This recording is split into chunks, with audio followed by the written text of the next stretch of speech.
Okay. Yeah, now we good. Yo, yo, yo. This is your boy King Lion with my podcast partner, Jelani Muna. and this is the Dual A podcast. How you guys doing tonight? Yo, bro, how you been doing? I've been doing good. I mean, it's there's been a little bit of some rough stuff that has been happening, but that's just how stuff goes, and I feel good today. Yeah, yeah, I understand. I understand that. And I have well, before we get into all the wrestling, there's something I gotta say. And say this is not when the people you're gonna be seeing this. You guys are gonna think this is the first episode. This is not the first episode. And so this is like the sixth or seventh episode. The first six episodes that was on me. I had a wrong recorded. I had the wrong recording podcast stuff around me and stuff, and I also got hacked. So all the stuff that all the stuff that me and my boy were recording, it didn't just got. It just had to go away. Understandable things happen. Bro, I want to apologize again to you. That's on me. But now I got a new set. Mhm. Now I got a new podcast. And now I got a new recording thing. So now we can go freely. And I hope and it's just learning curves. Yeah.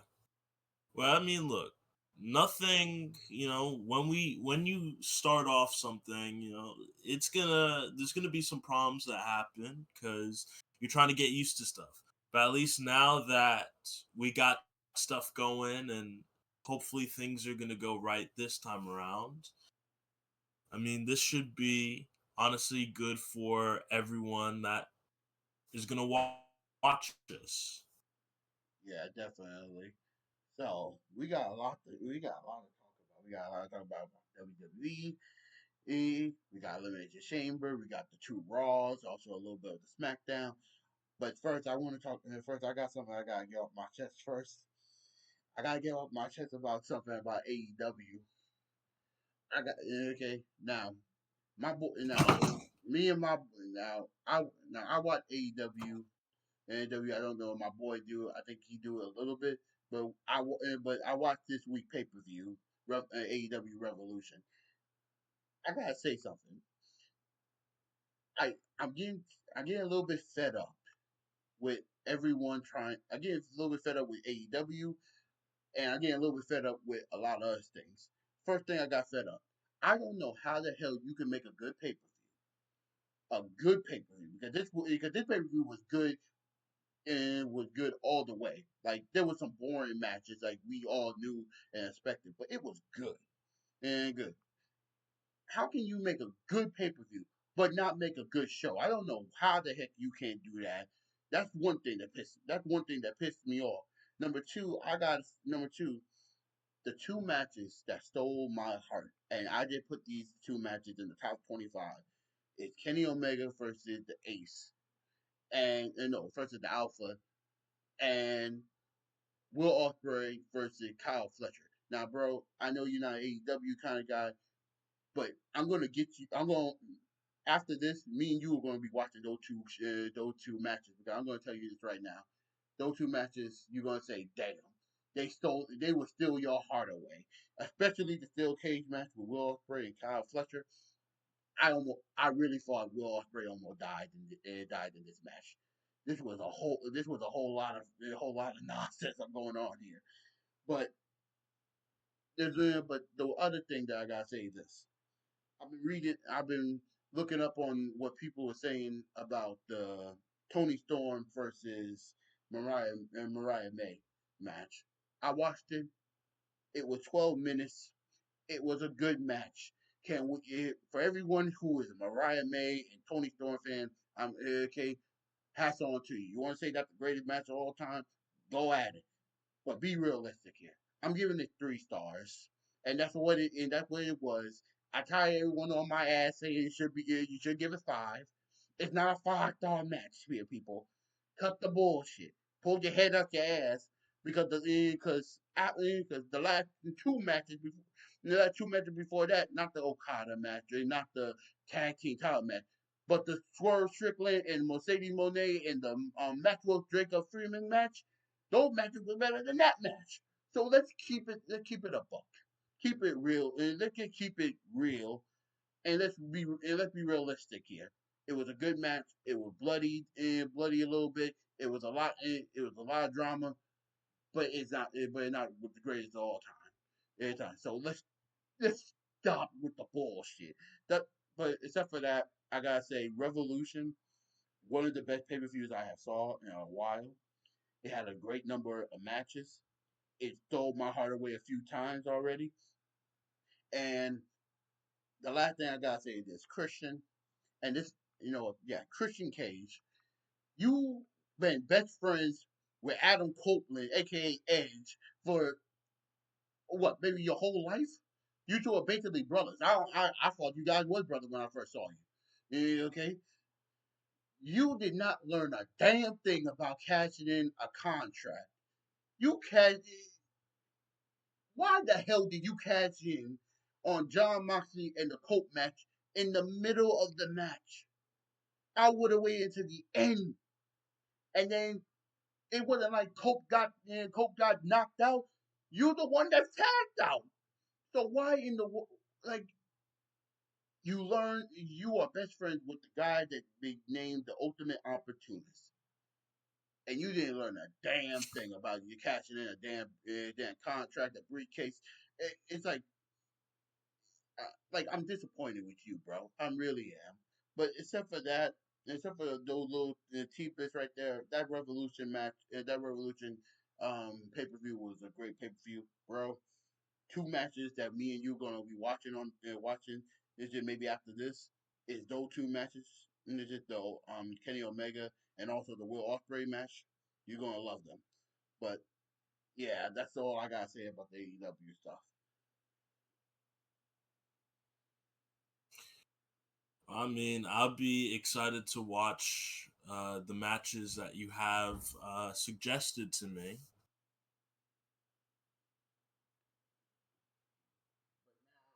Moving forward from the AEW, let's get into the Elimination Chamber. Wow, this Elimination Chamber it Mhm. it was out of this world, bro. I know you were watching it with Saint on the phone and stuff. I was watching it with my dad. Like, if we gotta give a rating about the show, what do you think the rating should be? Okay. Now, I mean, I did watch the whole show and everything, so I will have to say that I mean, up until up until like the last part of the elimination chamber, I would have given it like maybe a 7 or 8 out of 10 possibly, just like a standard old pay-per-view, but the last part really bumped it up to like a 9 to a 10 out of 10, really, to me. Definitely, definitely. Let's start off with the matches. Now, do you want to go? Do you want to go with the with both eliminated chambers? You want to save that for like the end, or you want to like go in order of the matches? I guess we could save the elimination chamber matches for later because I mean, in terms of like, and this is something I do wish that the women's elimination chamber match could go on like a little bit later in the event, more so the beginning. Uh like only because like I feel like when it gets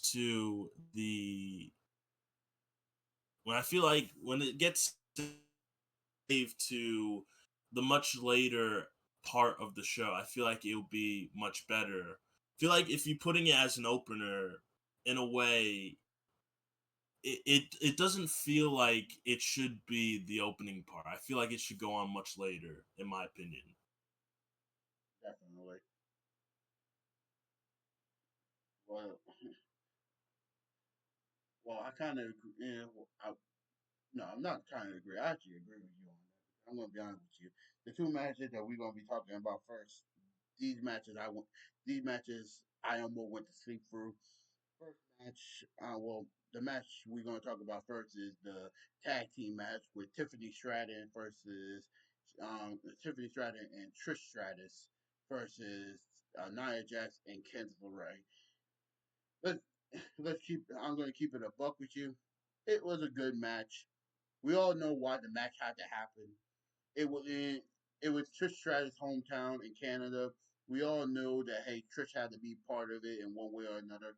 But it, nothing surprised me or anything. I think the thing that really uh, the thing that would have made it a little bit more interesting was if Charlotte came out at the end and she stared down Tiffany and Trish were staring down both of them, and we just see the past, the present, and the future in my book because we talked about this like after we got done watching the show. It was like to me, if those three would have just looked at each other, it would have been a great moment because it's like you know Trish is the past, the present is Charlotte, and the future is Tiffany, and all three of them are basically like the same person in different kind of ways.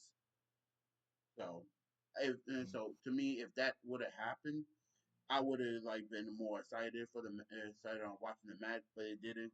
It was a good match. It wasn't a great match, but yeah,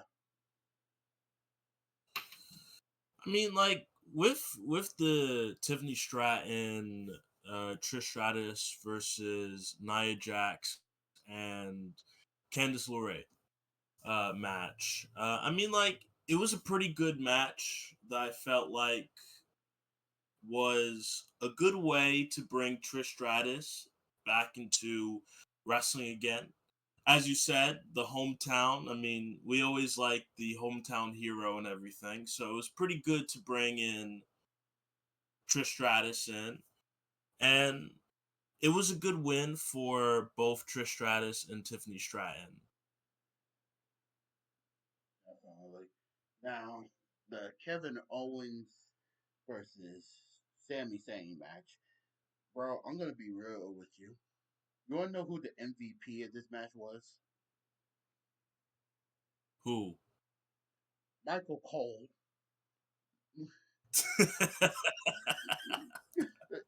And I'm not lying to you. Michael Cole was the MVP of the damn match because this nigga hyped that match up like it was the most gruesome match ever.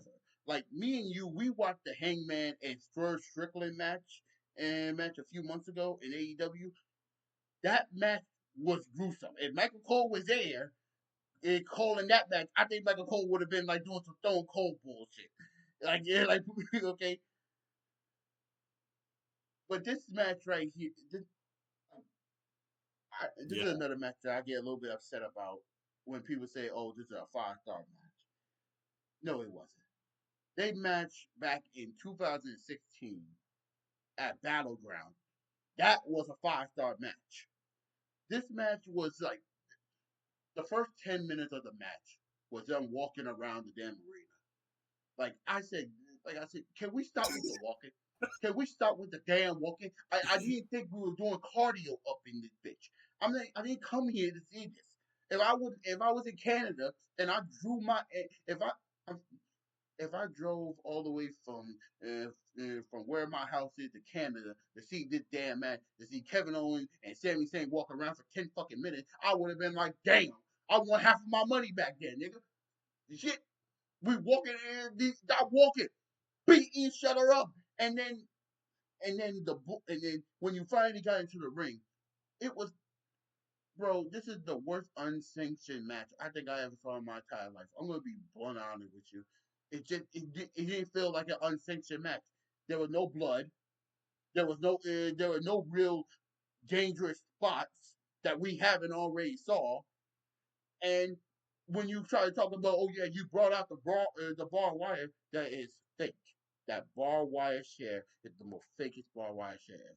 I know what a bar wire share looks like. I do, bro. those things, when you wrap it up with the barbed wire, those things don't fold. How the hell did that one fold? What the fuck? Bro, bro. And then and then and then Michael Cole. I you gotta give that nigga a bonus for how much he busted his ass hyping this matchup. Because if he wasn't there, I would have went to sleep. I would have totally went to sleep. That nigga hyped it up like Kevin Owens almost killed Sammy, and I was like, "Are we really serious?" I saw a nigga stab a needle in another nigga mouth. Yeah, about just a few months ago. Are we really trying to compare that to this? You could have made this a no DQ match and call it a fucking game. We like Yeah. you like when you had the ladder match between Kevin Owens and Cody Rhodes was more gruesome than that bullshit right there that we just saw. We thought Kevin Owens literally died, literally died, bro. But this Yeah. bullshit. But this is the bullshit shit match that everyone wants to say. Oh, this is 5 stars. This is 5 stars. This is one of the most gruesome matches of all time. Are you fucking serious? Are you? You can't be on crack. Like you have to be on crack, weed, heroin, and drinking 2 bottles of 2 bottles of Coca. Yeah, no, 2 bottles of fucking Coronas and fucking tequila just to make sure you okay. Just to say, hey, this match was that gruesome. And even then, you will still be sober enough and still not be high enough to say that match was still one of the best matches of all time. Cut the bullshit, bro. Hey, I got fed up with this shit. I really got fed up, and we're gonna get to the Randy part in a second. But I just gotta say, this like it just was a waste of time. Times in my book. You guys could have did a lot better, bro. How do you feel about it?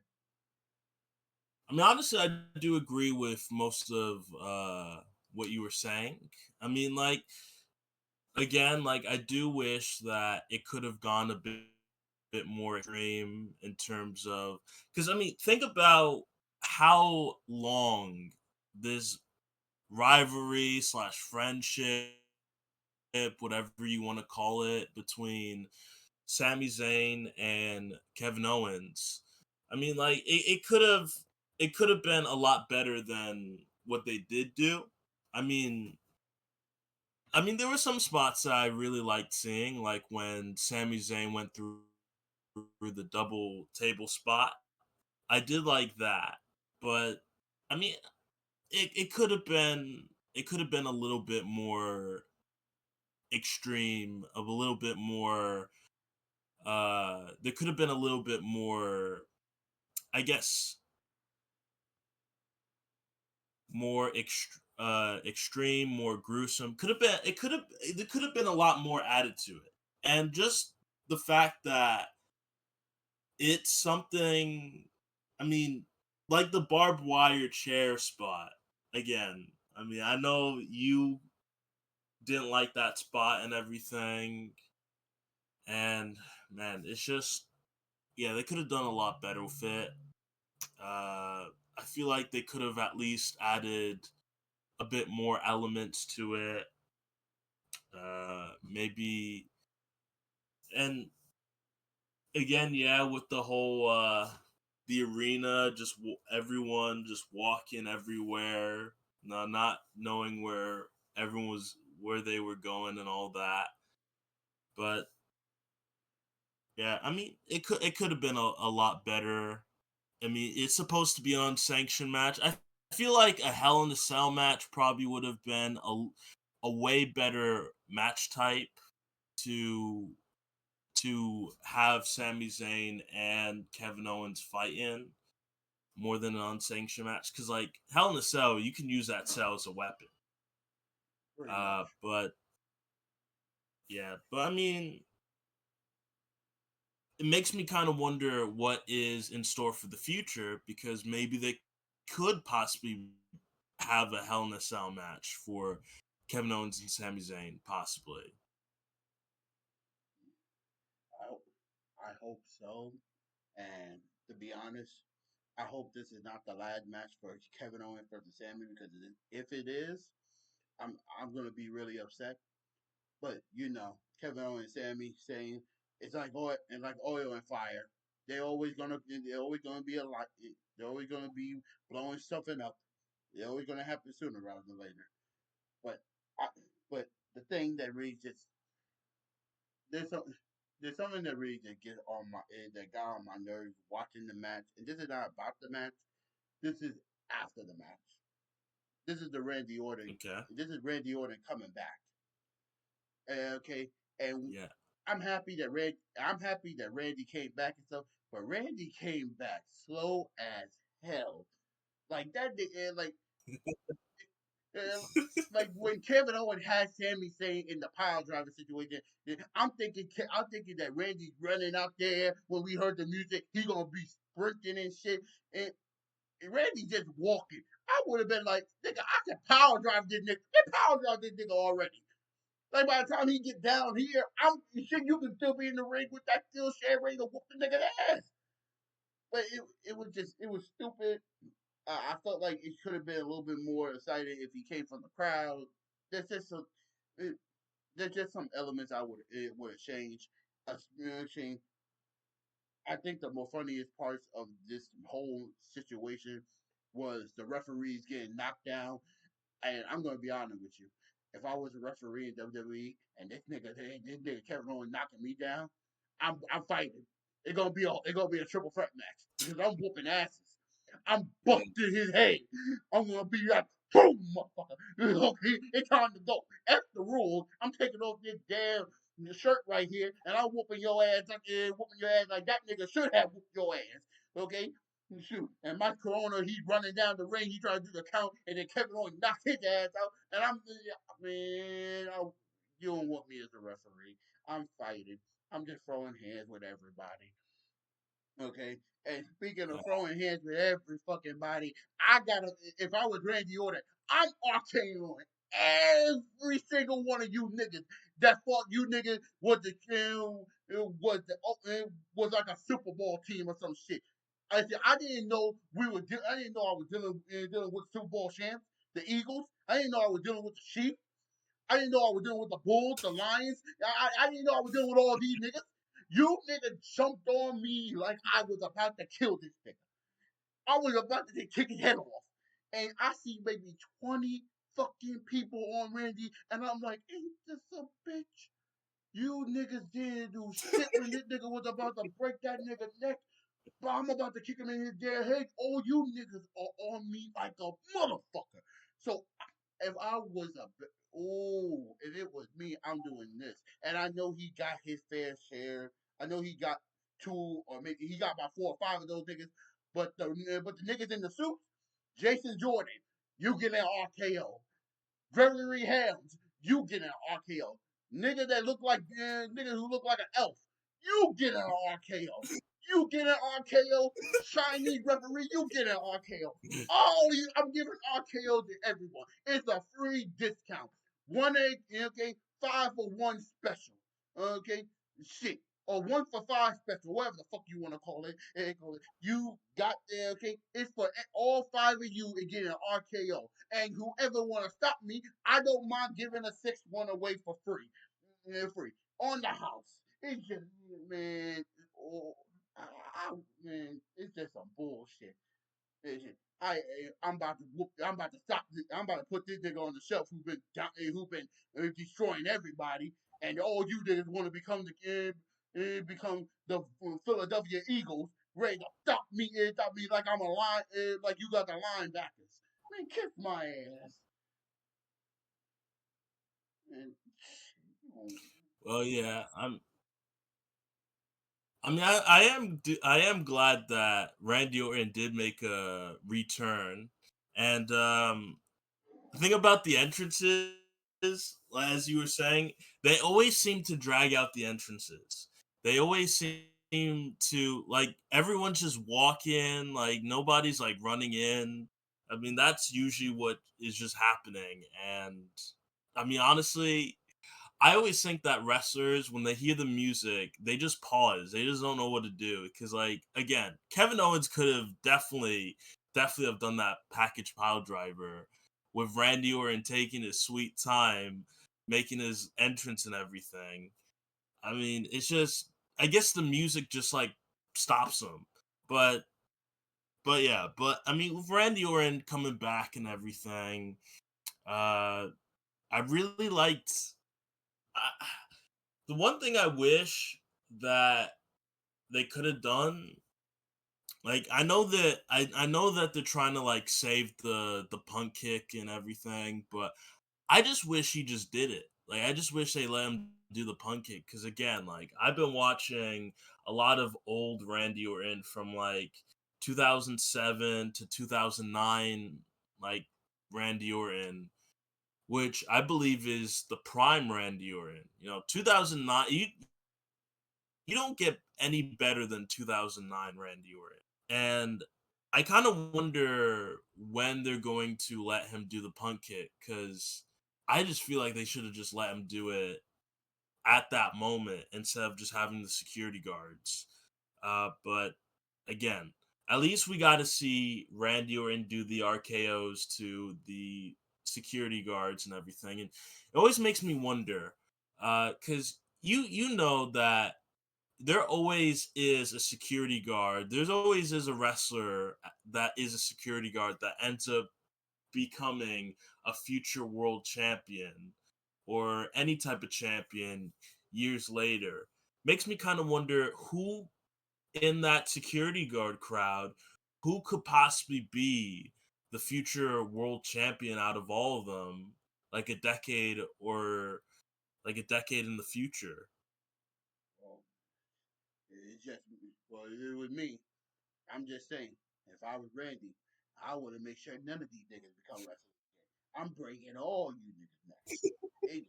It isn't personal because I'm sorry for this, but you niggas really did the most and none of you niggas could stop this big ass motherfucker from doing what he's about to do. And this is how much I'm mad about in that match. I'm cursing, and I need to get something to drink while I'm on this podcast because it pissed me off how all you niggas did all you guys did this much to stop Kevin, but you did this much to try to stop Randy. Like I'm saying, like damn, you niggas really hate faces, huh? You guys really hate those guys. And if it was Well, me, yeah, just saying, I'm throwing hands with everyone. Everyone get this licking. Everyone. I'm saying motherfucker, I'm gonna rewind this shit. I'm gonna whoop all these security guards' asses. Then I'm whooping all these other guys' asses. Then I'm gonna go back and I'm gonna do it again. But this time I'm gonna do it the reverse kind of way. I'm gonna whoop the my God, not the officers, is it those suit guys, and then I'm whooping the security guards that got behind the gate, and then I'm going to go, and I'm doing it one more time. I'm just going to do it one more time, but this time I'm going to go, and this time I'm going to make a sandwich out of this shit. I'm going to go security suit. You're going to be thinking this is some damn hero sandwich from freaking Scooby Doo. Man, well, you don't, yeah. man, But I you don't guess know. Well, I guess I mean one thing we could be looking forward to is Kevin Owens versus Randy Orton at WrestleMania. Definitely. Now that's going to be a good match. I hope to God they don't make it unsafe.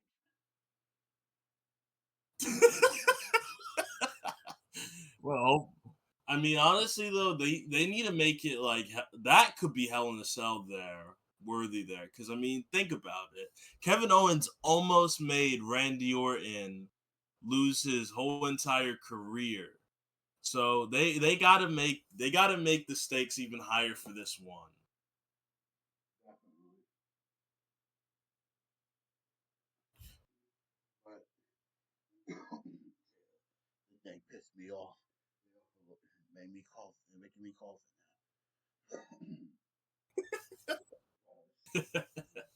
uh, now let's get to the chambers. the elimination chambers. Let's start with the women because the women really stole the show. Especially Yeah. one woman that we kind of predicted that she was going to show up. We thought she was going to show up the Raw before, but she actually showed up here. Jade Cargill. Now Hmm. that's my pick for next year's Royal Rumble. It was my pick for this year's Royal Rumble, but I am but for next year definitely. Yeah. She just whooped Naomi's ass. It was a gruesome ass whooping. Would have been better if she just threw her through there through the steel through her through the chamber pod. That would have been, oh, man. It was just an ass whooping, an epic proportion. Yeah. And the thing is, we all knew it was Naomi. We all knew it.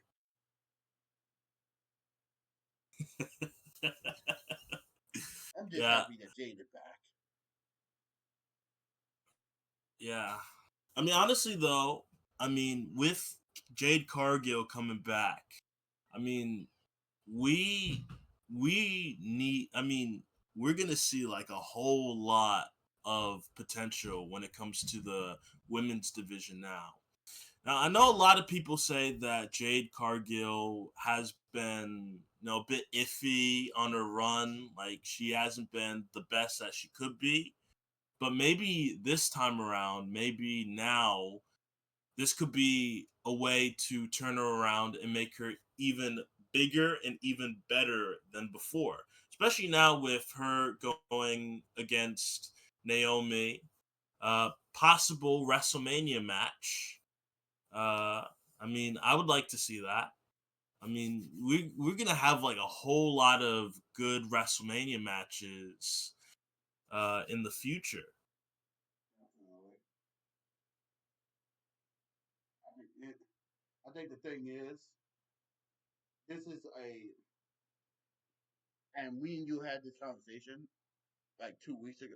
2 weeks ago, I'm happy because I see this as just a small piece to a bigger puzzle, and we're gonna get to that bigger Yes. puzzle. We're gonna get to the bigger puzzle in a minute with the winner of the eliminated chamber. But I am happy that we got a heel Naomi coming back. We got a Jay Cargill who is a face, but also bringing back that attitude that she had back in AEW, and it's just good. And I can't wait to see the match. And I'm really hoping that Naomi puts Jade to at least a little bit of her limits to make it a great match for for the women of WWE. But Yeah. now But for the eliminated chamber match as a whole, I gotta say it was a good eliminated chamber. I think it's one of the best one of the best elimination chamber women's match that I have saw. And to me, it's like I it, I think there was nothing that we. I think going into the match, I going into the match, I think we discussed who we thought who was going to win because Yep. we kind of had a feeling that it was either two people that was going to win, Liv and Bianca. So it was like Hmm.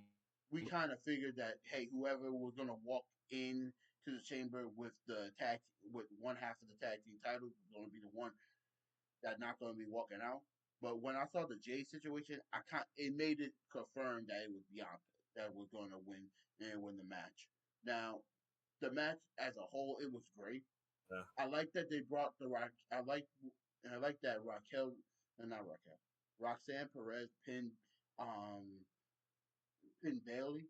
I like that, and so now we can have that match at WrestleMania because I think everyone was hoping that Roxanne was going to win, but not realizing that Roxanne is already in a feud with Bailey. So I know those two are going to steal the show at WrestleMania. I like. I definitely like the hair whip thing that Bianca did to and to Liv. And I'm gonna be honest with you, bro. That was a I rewatched it to hear the sound of that shit. That was like that was a like I don't even know how to describe it. That how gruesome that shit was. It was like a boom, and Yeah. and I thought Liv I thought Liv was about to fall after that. Yeah, I mean, and you also got to see the aftermath pictures of Liv Morgan after the elimination chamber, because her body was just full of wounds. Like you could just see bruises, like everywhere, especially the hair whip wounds. Oh, like oh my god, like it was just like I don't even know how to describe it because it's just like you could see all those bruises. It's just like a mixture of just like red and blue and everything. Like she took a Yeah, lot of that. She took a lot of that. yeah.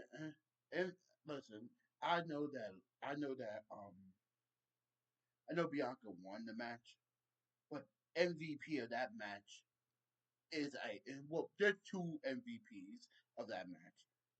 Man, the MVP for the biggest moment goes to Jay Cargill, no doubt. But the MVP of the official match that goes to Liv Morgan, no doubt about that. Because I thought Liv would be eliminated right after that. I really thought she would, but she made it all the way to the final two. And at a moment, I kind of there was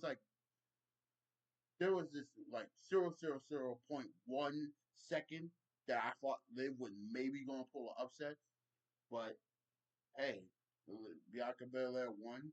She's the first woman to win two elimination chamber matches. I'm happy for her, and and now she's going to WrestleMania. And I well, I guess we can talk about it now. This is the beginning of the Bianca Belair heel turn. Hmm. The reason I the can, reason why yeah.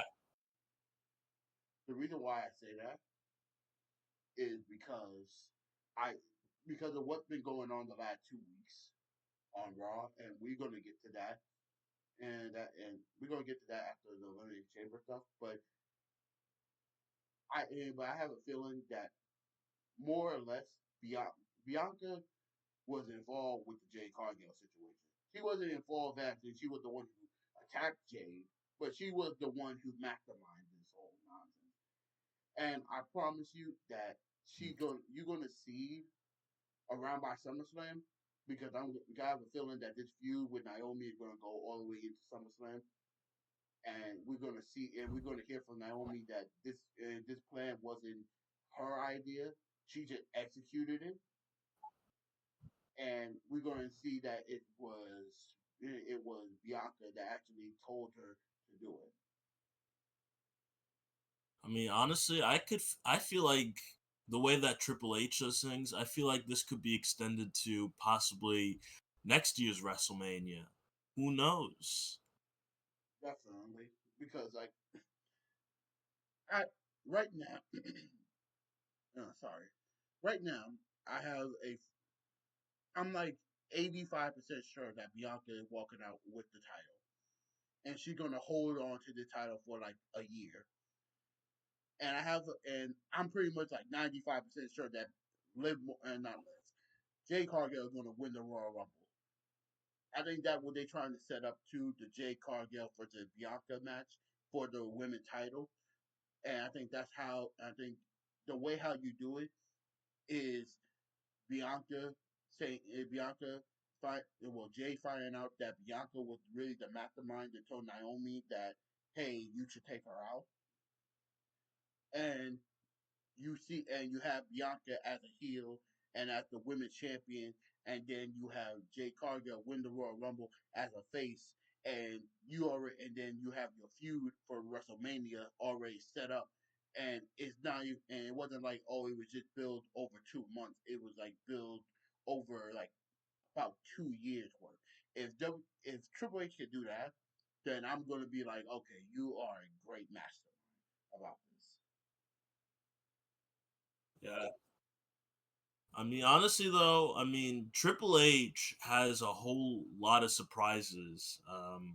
I could definitely see him pulling that off. But I mean, like, honestly, I'm just all for Jade Cargill becoming a mega superstar. Because, I mean, she's got the body, she's got I mean, in the future, like, hopefully when she improves, like, she can have the the star power that she deserves to have because she already looks empowering. Definitely. She just needs more.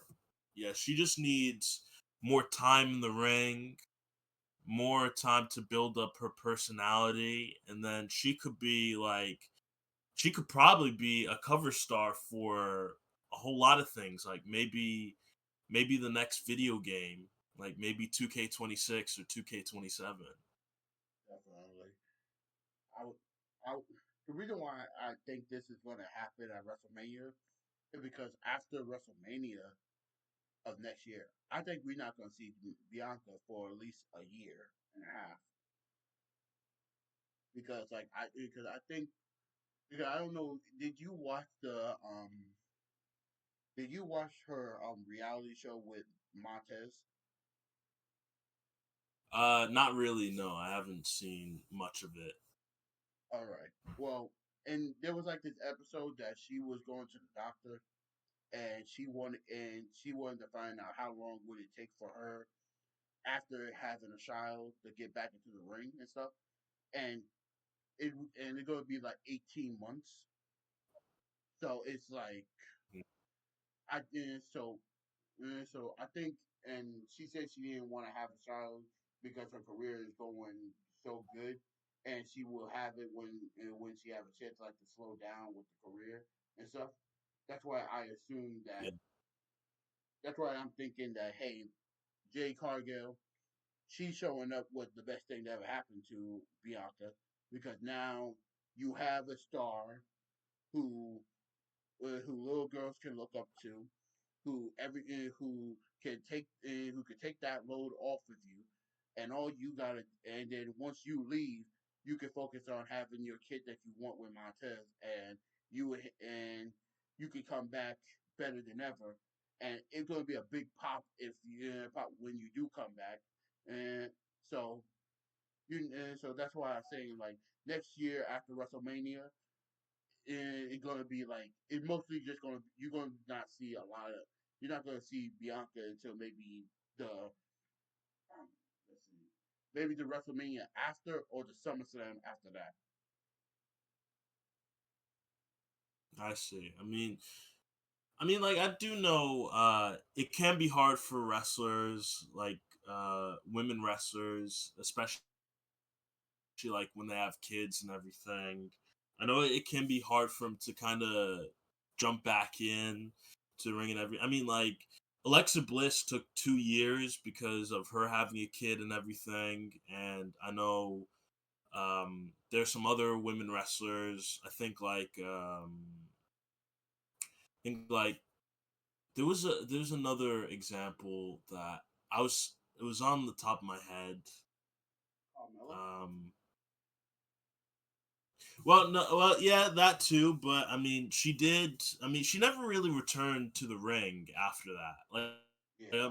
I guess like like Becky Lynch took a bit of some time after her pregnancy back in 2020, and there was one other woman that I remember. It was like back in 2021. Um, Let me see if I can remember.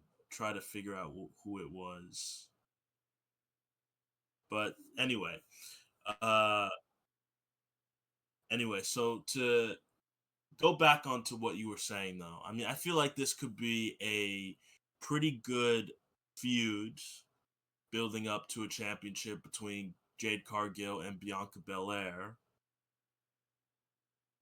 Now the question is, do you like this is to me, and I'm just gonna say this: if they do this, and I really hope that they do, because because there's times when we're gonna get to this. There's a lot of things we gotta get to, but there's times when WWE got the ball, they got a clear shot to make the goal, and they just don't do it. But if they do it Mhm. correctly, if they do it, do you think that they should main event night one of WrestleMania for next year?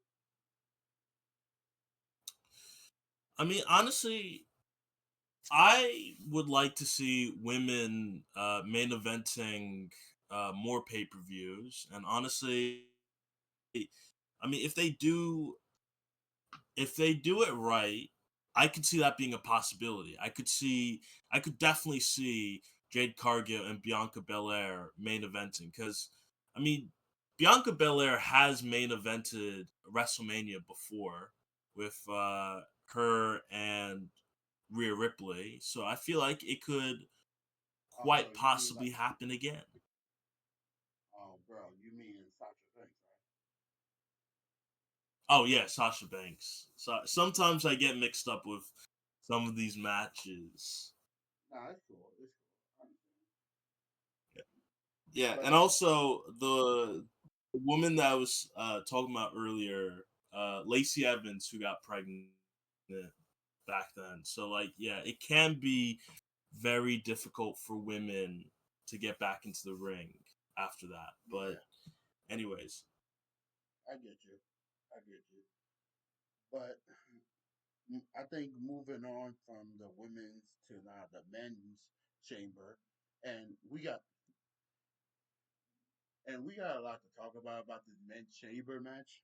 I got this. There's something I gotta say about this, and this is something, and this is why I'm a little bit mad that the videos that we recorded before it's on, because if people heard me talk about this superstar, they will see they will understand how I switched up like that for him.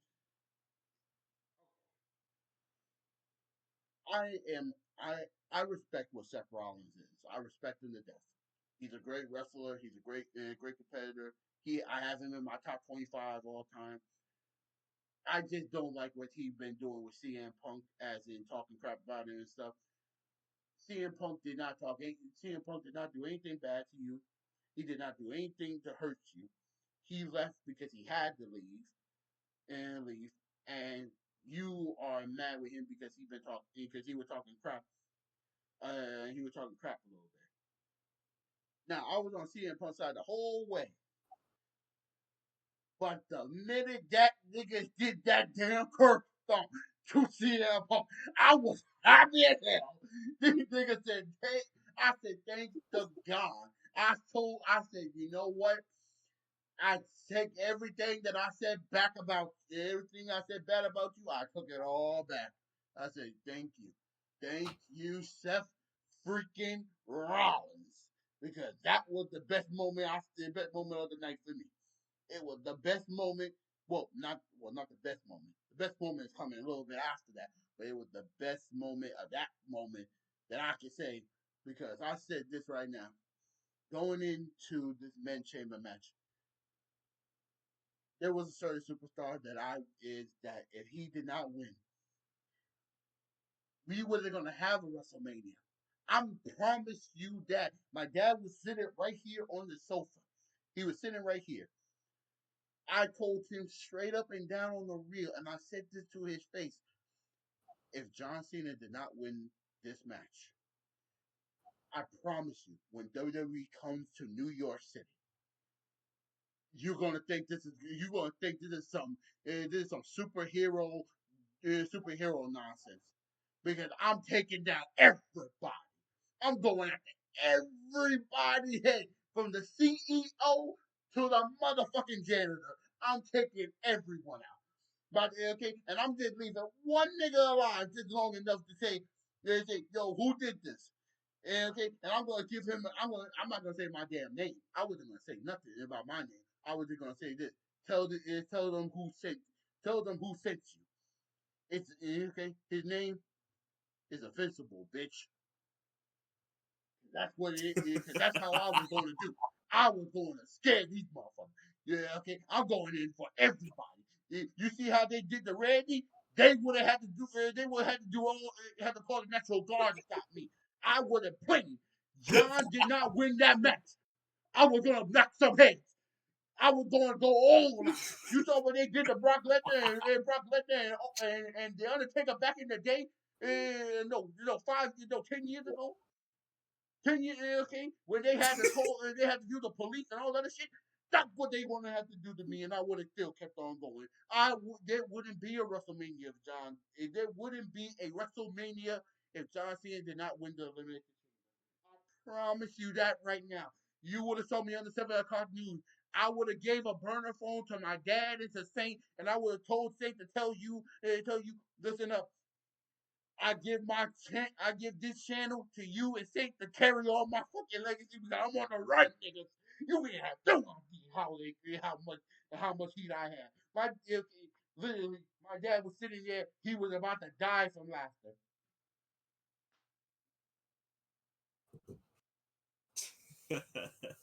Well, I mean, damn. I know how much you want Cena to win, and I mean, I know. I see. I was watching that match. I was thinking like, oh, if Cena doesn't win this, I know I'm gonna be hearing it from Jeffrey. I know I'm gonna be hearing it if Cena doesn't win.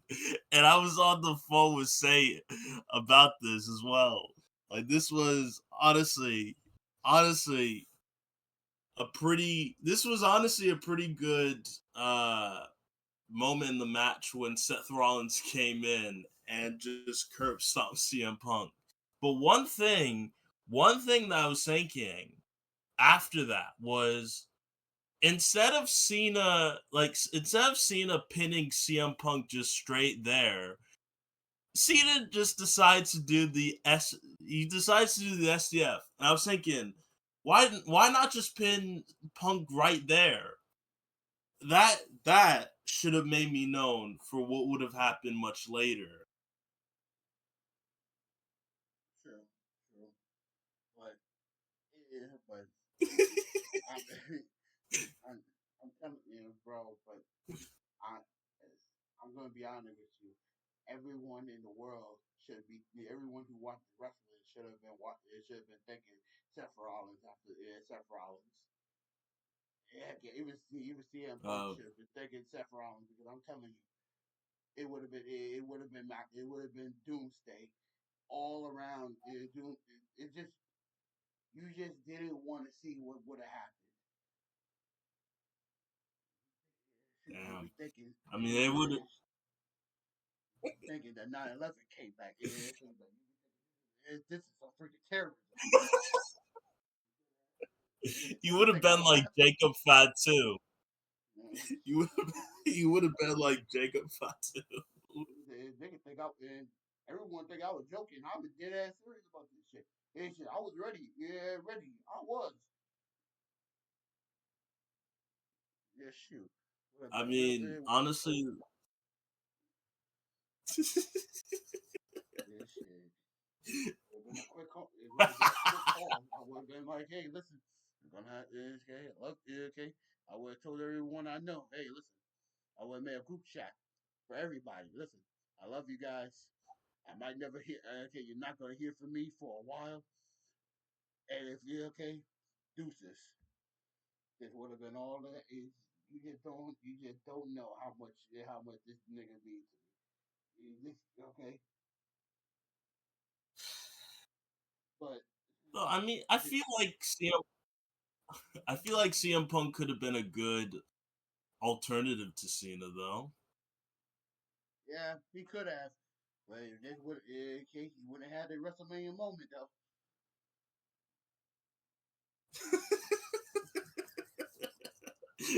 You would have came in. See, I could just picture you just flying all the way to Canada and just wrecking up the whole thing. No, I wasn't gonna fly all the way to Canada. I wasn't gonna do that. Last week's Raw would have been the final Raw. I would have just waited until they came 2 weeks. You know what? Scratch that. Last week's Raw would have even happened. I would have drove. I man, you know how mad you have to be to take a train all the way to Buffalo, New York. Buffalo to New York. I don't even claim Buffalo as New York, but I claimed it as today just as a spite. I mean, would have been heated enough to go all the way to Buffalo just to do that. You have no idea how close I was from flipping out. Okay, like literally, Yeah. I saw Drew McIntyre hit that brother with the claymore. I I I said, "Damn it, Drew, you about to lose your life." Okay, this WrestleMania is not that much. Okay, which one you want to keep? I told you. I said this. I pray to God. I said, God, these five people in this match. I'm telling you, please tell them it's not worth losing your life for this moment because you want to have the moment. What issue of your life? I'm telling you, nobody don't. I'm telling you, would have just been it would have been a lot of bodies on the ground. Would have been just a plain old massacre. But speaking of, but we're going to be talking about the match. The match was a great match. I'm happy that I was. I'm glad that Seth Rollins and Drew McIntyre started off the match. I kind of expected it, and it was in it was good for what it was good for what it was. I'm kind I'm kind of I was kind of upset with how Logan Paul pinned yeah, Logan Paul pinned Damian Priest, and I'm gonna say this right now. Logan Paul is like I just can't do this, brother. I just can't. Like I really don't like him. I don't care how good he is in the ring. He's a good wrestler. He's a good athlete, but I just don't like him. But overall, like I'm glad that Damian Priest got rid of Drew McIntyre. I'm glad that we're gonna see that kind of feud a little bit again. I'm glad that it was a good match for the. It was a good moment with CM Punk and John Cena when they shook hands and they hugged and they were just throwing blows like the good old days. It was good. So to me, if I have to give this match, I give this match like a 9.5. Good match, good energy, Yeah. great ending, and everything else. Yeah.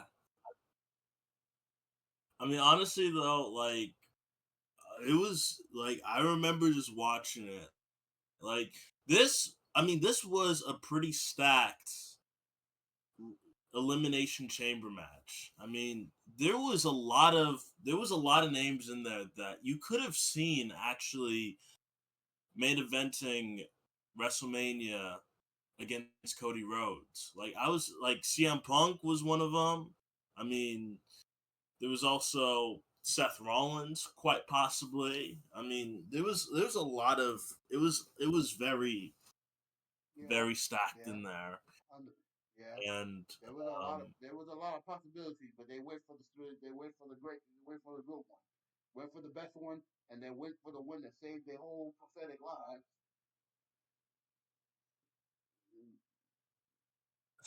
That is imagine if Logan Paul won that though. uh, down. That I would have now. Now if they did that bullshit, it would have been. You don't even have to worry. It wouldn't even be a match. The brother would have been gone. And you know what? As a, I mean, you know what? After I was done with WWE, I would have just flew all the way to California to finish his brother off. Because that's how much. Damn. Okay, just for the fact that you got it, just for the fact, and I'm doing you a favor. You want to know why? Because you beat up Mike Tyson. You beat up an old man. I think Satan would have called me saying thank you. Thank you for doing that though. He would have been calling me saying thank you. Yeah, I That's the mean everybody would. So Okay, I would have been a natural. I would have been a hero to everybody, all the people. But I would have been on top. I would have been on top of the criminal justice list. I know that for sure. But but I'm happy that John did win. I'm did win, and I'm glad that now we have our WrestleMania Night Two match set up. John Cena versus Cody Rhodes. But now, but now let's get to the real main event of the show. yeah, when Cody Rhodes came out and then The Rock came out. See, okay. So, what do you want to discuss about first in this whole thing? Because there's like multiple things that could be talked about with this whole entire segment. I think let's go from the beginning, piece by piece. Okay, Yeah. all So right. the first So thing I'm Cody gonna Rhodes comes out. yeah, yeah, Cody Rhodes comes out. Right. And I mean, Cody Rhodes comes out. You know, it's usual. He goes up to Cena and everything for the and everything, and then The Rock comes out. What do you have? Okay, first before we talk about The Rock and everything, because again, there's a lot to talk about with The Rock. What were you feeling when Cody Rhodes came out? Uh, like what were you feeling at that moment? Okay. When I first, I kind of felt like I kind of was a little bit upset, a little bit because like I thought that the decision between Cody and The Rock would have happened before the Chamber match. I didn't think it was going to happen after. So you have to understand, Mm. I was still on high with John Cena winning. So I was a little bit like, oh come on, you taking this moment away from John, and John like we should end it off with John being in John like winning with the pyro and stuff, like what they did with Jey Uso and stuff. But then I understand that hey, Yeah, listen, this is going to be a storyline. I was like, okay, we're about to see Cody Rhodes, so we're about to see Cody Rhodes give up his soul to The Rock. About to see that because because I was one of the few guys who thought maybe he was actually going to do it because we were going to see heel Cody Rhodes versus babyface John Cena at WrestleMania. I thought we were going to see that. but then The Rock comes out, and also coming out is Travis Scott. Top five greatest rappers of all time now. How'd you feel about Uh, that? let, Okay, let, well, let me say this. When Travis was walking out, I thought that, and well, with Travis and The Rock coming out, I thought maybe Travis was going to go to the back after The Rock showed up, and he was walking back, and he was going to be walking like backwards and back to the backstage while Rock would be walking to the ring. But I didn't, but I didn't see him walking with The Rock. Now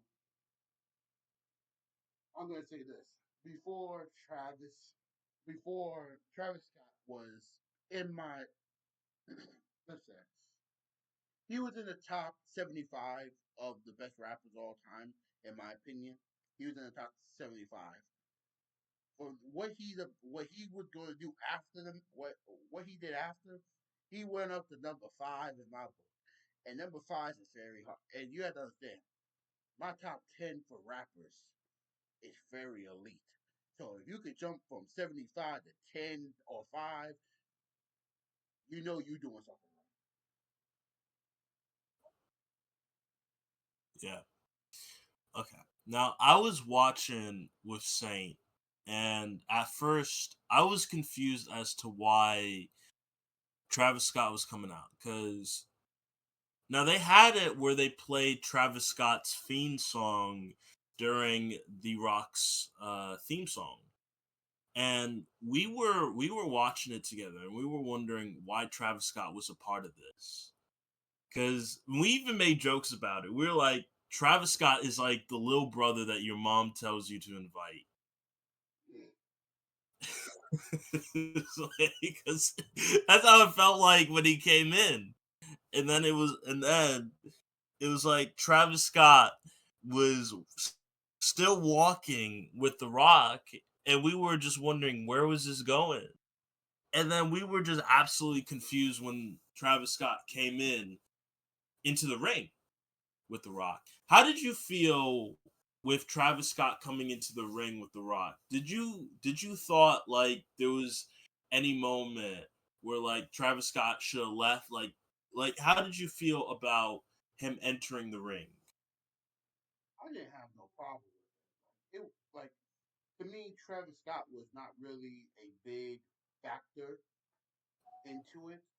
Like like I think the only part where I kind of was like I was kind of like saying Travis Scott maybe shouldn't have been there, but when I saw him sitting and saw him like lighting up like the sage.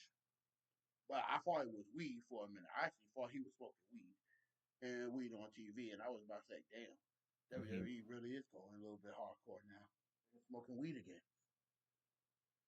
But except for that, like Yeah, it was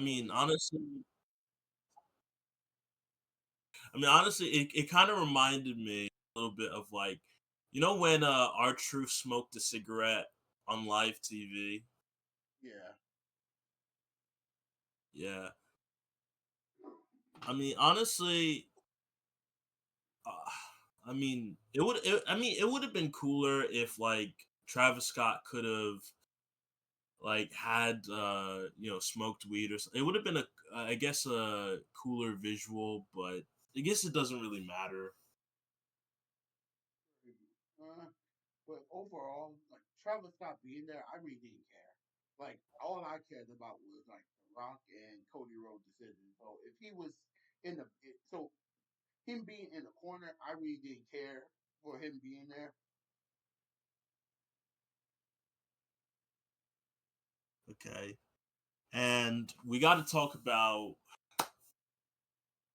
to talk about how initially the feeling how we got to talk about how it felt like Cody Rhodes was going to sell his soul, because the way that he was phrasing his sentences, it felt like Cody Rhodes was going to sell his soul.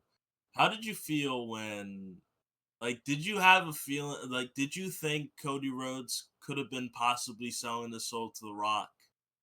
Absolutely, absolutely. I thought that Cody was going to give his soul to The Rock, and we were going to see Cody Rhodes turn on everybody, and Cody Rhodes was going to be this big heel going into WrestleMania from babyface that everybody loves and rooted for to the guy that everyone hates to be around. I thought we were going to see that for a movie, but Yeah, Homelander Cody. yeah, But then Cody Rhodes drops the ultimate bombshell of a quote. Rock, go fuck yourself. Yeah, that was honestly pretty surprising of WWE and Cody Rhodes. Like, it was surprising of WWE to do that. Honestly, I know that they're going into more of an edgier product now, but still, like that was, the way that Cody Rhodes delivered it, you could tell he been wanting to say that to The Rock for like a year. Like, he had to go back to when The Rock almost stole Cody Rhodes' main event at WrestleMania 40. That was like deep. That was like so deep in him. the fact that like the way that he delivered, you knew it was brewing for such a long time. Yeah, but to me, I thought that I first off, I when Cody said that, I was like, oh yeah, oh my god, this is I don't know. Like I kind of thought that the Rock storyline was up after that, but but seeing what the Rock did after that was the most surprising thing ever. Yeah. But before we get into that, who do you think did the go fuck yourself better? Cody Rhodes or Christian Cage? Cody Rhodes, like the Christian thing, like the Christian Cage thing to Edge, it was good, but it didn't really have passion into it. It was like he just said it just to say it. Like when Edge did it to Christian, that was more. It had more passion, but we also knew that those two was already feuding, so it didn't really, and so it really didn't matter. But this one, it really did. It hit hard, and it was one of the most talked about things next to the thing that we're going to talk about. And I just got, it was Cody. It was Cody by maybe like 10 miles. All right. So now the main event of the main event. Cena turns heel. Now, I want to say this. When Cena when we all saw the face of Cena, like the face that Cena made, and then the camera cutting to The Rock doing the cutting throat gesture, like you knew it was, but it was just like it didn't feel real. Like it didn't feel real. Well, to me, it was like, this is what I gotta say. First of all, I'm gonna say this. For everyone who is turning on John Cena, go fuck yourself. Okay? That's what I'm gonna say. I say I say 100% because this is why I say I am a lifelong John Cena fan. This brother cannot do anything wrong. Cannot do anything wrong in my eyes. This guy is okay, and to me, it was about damn time. We had okay. So this is the thing. If John says, "Hey, it's time to go right," I'm going right with him. He said, "Go left." I'm going left with him. This is how much John Cena, and this is how much real John Cena fans are. Not the fake ones that say, "Hey, I'm going to root for you when you're the good guy, and I'm going to leave when you're the bad guy." No, when you're there, no, you stay with him till the wheels fall off because this is his last dance. This is the farewell tour. There is no tomorrow. John gave 5 years, 5 years of his career to giving these young losers opportunity to beat him. It's time for John to worry about one person, him and him alone. And I can't wait to see John next week because I'm going to be watching Raw at 3 o'clock, and I'm going to see John Cena come out. I don't know what music he's going to come out to. I hope to God it's something good, and I'm just going to be happy because Yeah. because the time is now for John to win this 17th world title. And I know all the Cody crybabies, son of a bitches, is gonna be okay. You want to be on Cody's side and stuff. Listen, Cody, listen. I'm gonna be honest with you. I wasn't a Cody crybaby last year. I'm not a Cody crybaby this year. I think Rock should have main evented last year WrestleMania, but things happen. This year, destiny have now been manifested. John will win his 17th world title, and I'm gonna be happy about No. But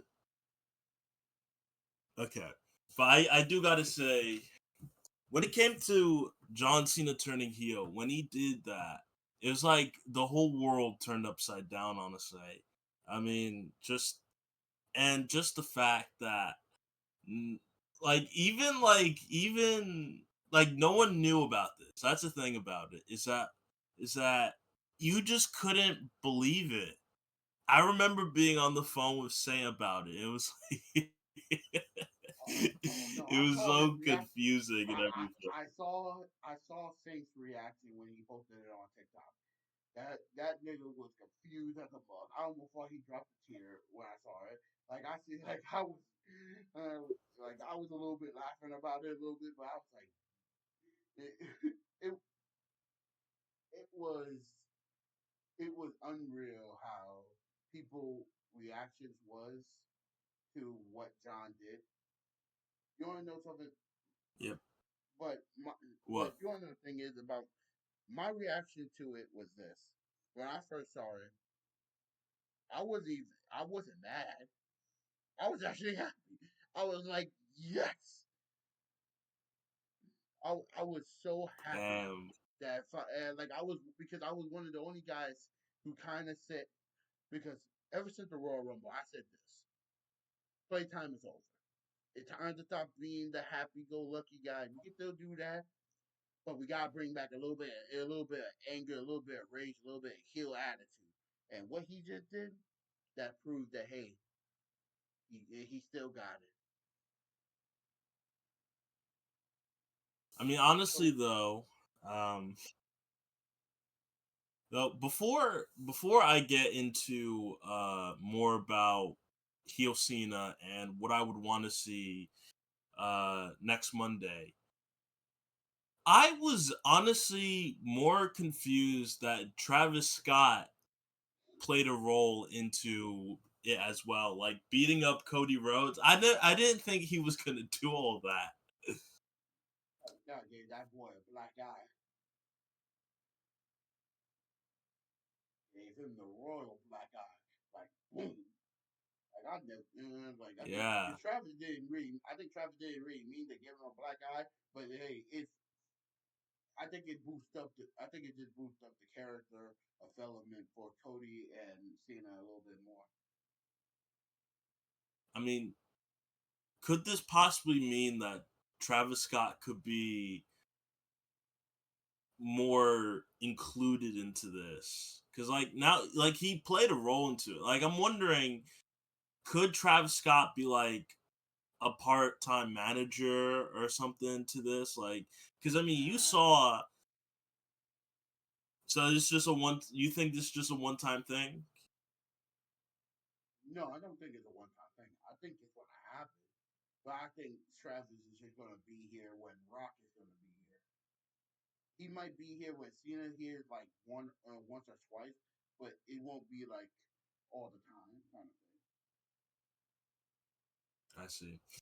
I mean, though, I mean, it was just like Say and I were even just like wondering why he was a part of this. But I mean, honestly, now though, I remember seeing like the internet being like, I remember the internet saying that Travis Scott's gonna receive the most brutal receipt because of the what he did to Cody Rhodes.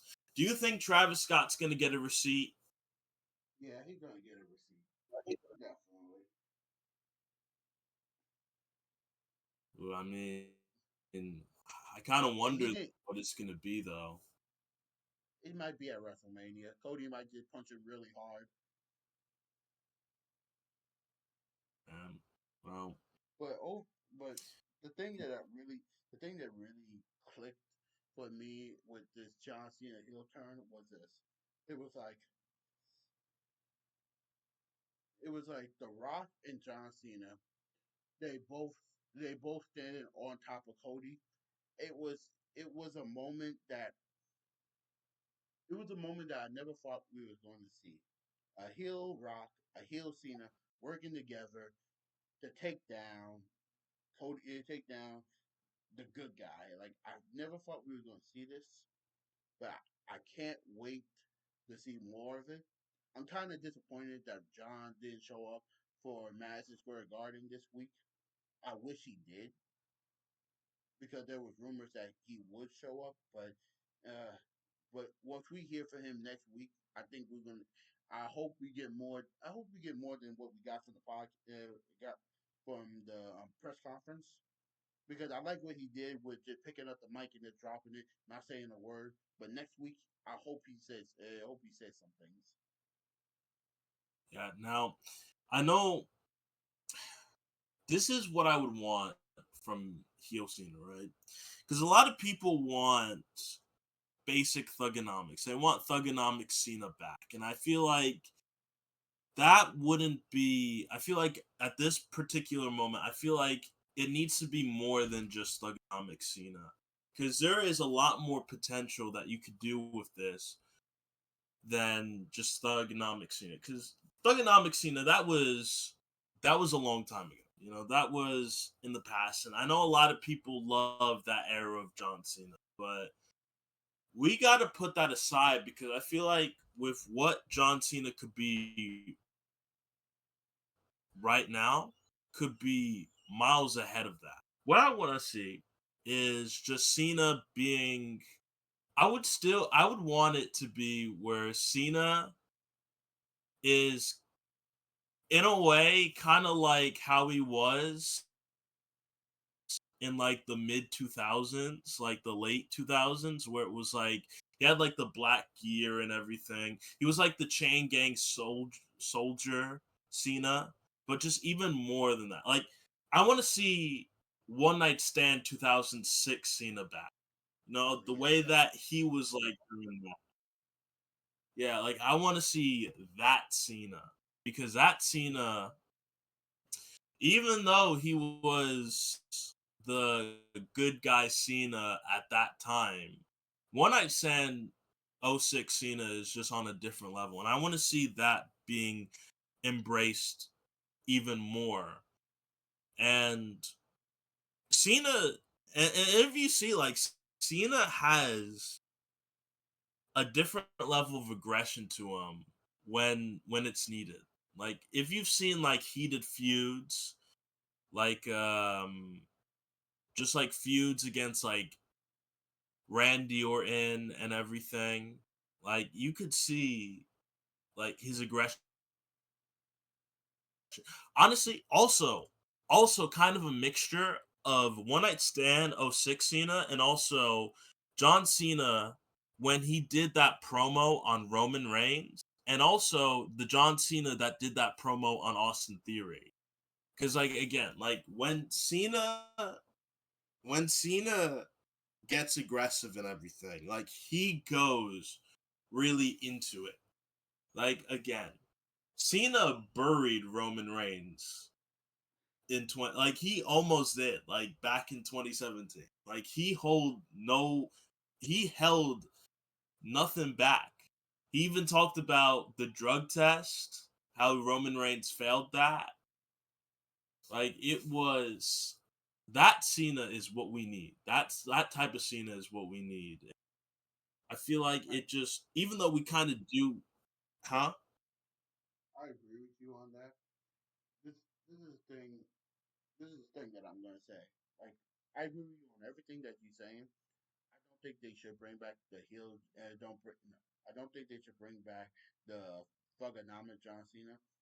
I do think they should bring back like they should bring back pieces of what John was. Like you was right, bringing back the promos with Roman Reigns and Arthur Theory, and also the ECW One Night Stand kind of version of John with the Shane Gang and stuff. I do think that, and like also like I hope they fuse like a little bit of a mixture of like, hey, listen, like, did you know how the Rock in Hollywood rock? I hope like see a little bit of that in this heel John Cena. Well, I think the possibilities are endless, but the one thing I do think that he should bring back, and I hope, and we didn't get into this yet, but I hope he do this. I hope he comes out with an album, and one of his albums have one of his theme songs on it. Because when he first became Yeah. the face of the WWE with the Shane Gang and stuff, he came out with his first album. It would have been so sweet. He came out with his. It came out with the. Well, he already came out with part two with West Khalifa. He came out with part three this year. This year with him walking out. Him with West Khalifa. With West Khalifa, Travis Scott, and maybe Eminem and 50 Cent on it. And then one of his theme songs are. And one of his theme songs are used it for his like used for his theme song. Yeah. I mean, I don't want to hear any Def Rebel bullshit when it comes to this. When he makes his entrance on Monday Night Raw next week, it better have Cena vocals on it. It better I mean honestly, I would like to even hear, trademark the truth on that. I want to hear like just anything. Anything just Cena made. Nothing Def Rebel or anything cuz Cena's got a couple of tracks that really hit hard. And I feel like if they use one of his tracks or even make a new track out of scratch, I want that to be Cena made because, again, I can't deal. I am going to tune the fuck out if Cena comes out with some Def Rebel bullshit. Like, I am sick and tired of hearing Def Rebel ruin ruining these theme songs. Like I'm tired of it. I am sick and tired of it. So they Right. better have something Cena made. That's Rebel Oh, in all the theme songs. There are like one or two good theme songs they do have.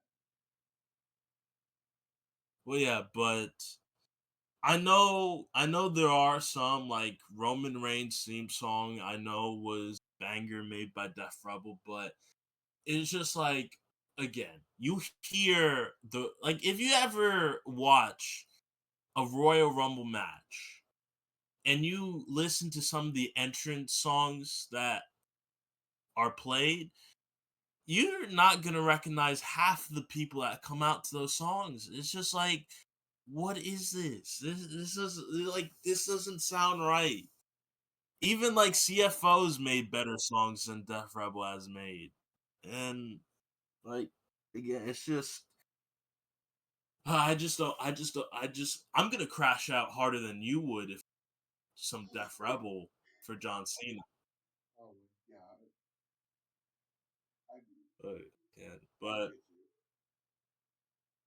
but But I would want to see again like one night stand '06 Cena mixed with some other like 2017 Cena and everything. Just like because you gotta and for the people watching or listening, watch John Cena's entrance from One Night Stand 2006, and you will understand why. Because it's like one of the coldest entrances by John Cena, like ever. definitely, I think like you want to know one of the coolest entrances that John had. It was when it was. I What? think his best. No, his best entrance of all time. And this is my opinion. People say it's the two five. People say it's the WrestleMania 25, 25 entrance. I don't think that was the best. It's in the top three, but it's Wait, not. Uh, that one was with like the clone Cenas, right? yeah, like I like people say that was the best. I put it's in my top three, but it's not. But it's not number one. My number two is my number. And other people saying like it was John Cena 2000 John Cena WrestleMania 22 with when he was when he had those thugs with the guns and they was just shooting up with the shooting up like Yeah, in the sky and stuff. But that's yeah. not. CM But Punk was one of them. yeah, CM Punk was the, one but of them. but the best interest that John had was WrestleMania 23. I think it pictured him perfectly.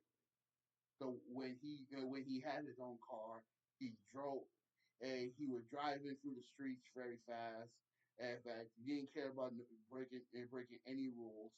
And then he showed up to WrestleMania, and then he broke the WrestleMania glass with the car and stuff. And then he just came out with his music and with his two belts, and it was like, now that to me was the best John Cena entrance of all time because I didn't know what was going on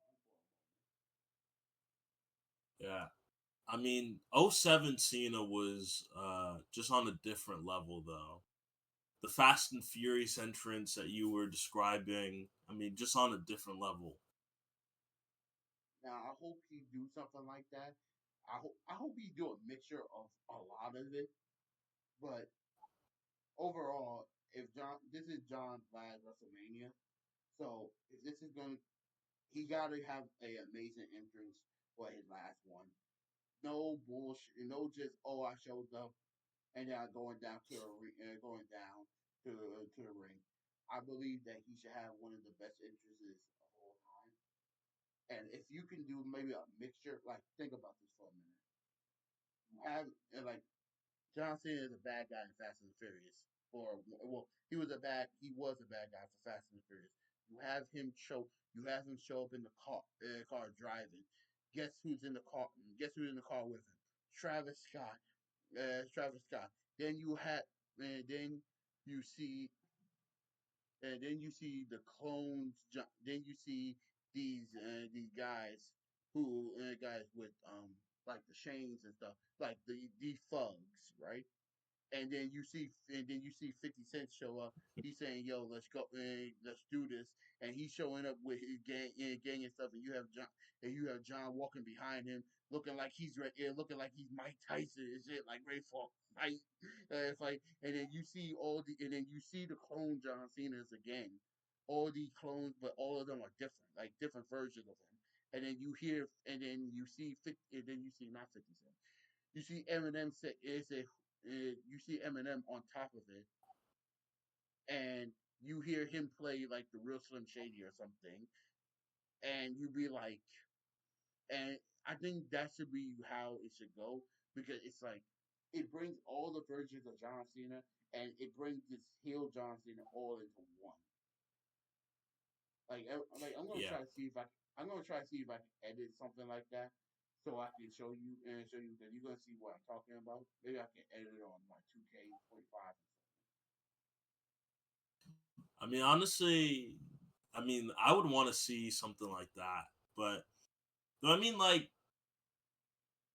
maybe they could do, like, something. I guess, like, what I would want to see is maybe just, like, I just kind of want to see, like, Cena just, like, I'd want to see, like, The Rock, just Cena just with The Rock and everything. And just, like, I would want The Rock just to make that gesture again, the cutthroat gesture to Cena to tell like to Cody Rhodes, like just kill him, like just kill him and everything. Um, but I mean again, also the type of Cena that also I would want to see as well is the type of Cena that was at WrestleMania 21 against JBL. John Cena versus JBL, that type of Yeah, Cena. That Cena yeah, was ruthless Cena. Like any that's yeah, like '05 to '07 Cena is the type of Cena that I would want to see like during this run. Like Cena that is ruthless, just ruthless aggression personified.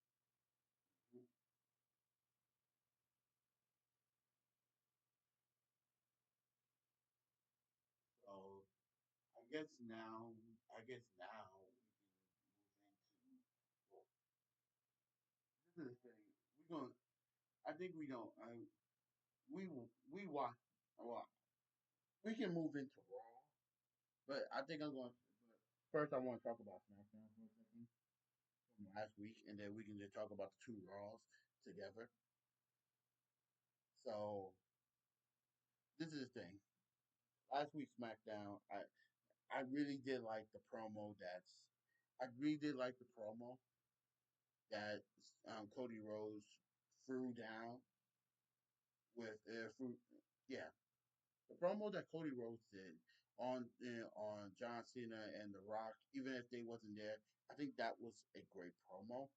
It showed a real it showed the realness of Cody, and I think this is the first we've been asking for Cody to have a good feud for the good feud with the WWE Championship. This feud that he's gonna have with The Rock, John Cena, and Travis Scott is gonna be the best feud that he has in his whole reign. And it's kind of sad that it is because it's the end of his reign as champion. But hey, you saved the best for last. Number two, you also have number two. I gotta say this, and you know where I'm gonna go into. You know I'm gonna go into this. You know who I hate the most in WWE? Okay. Uh, Ooh.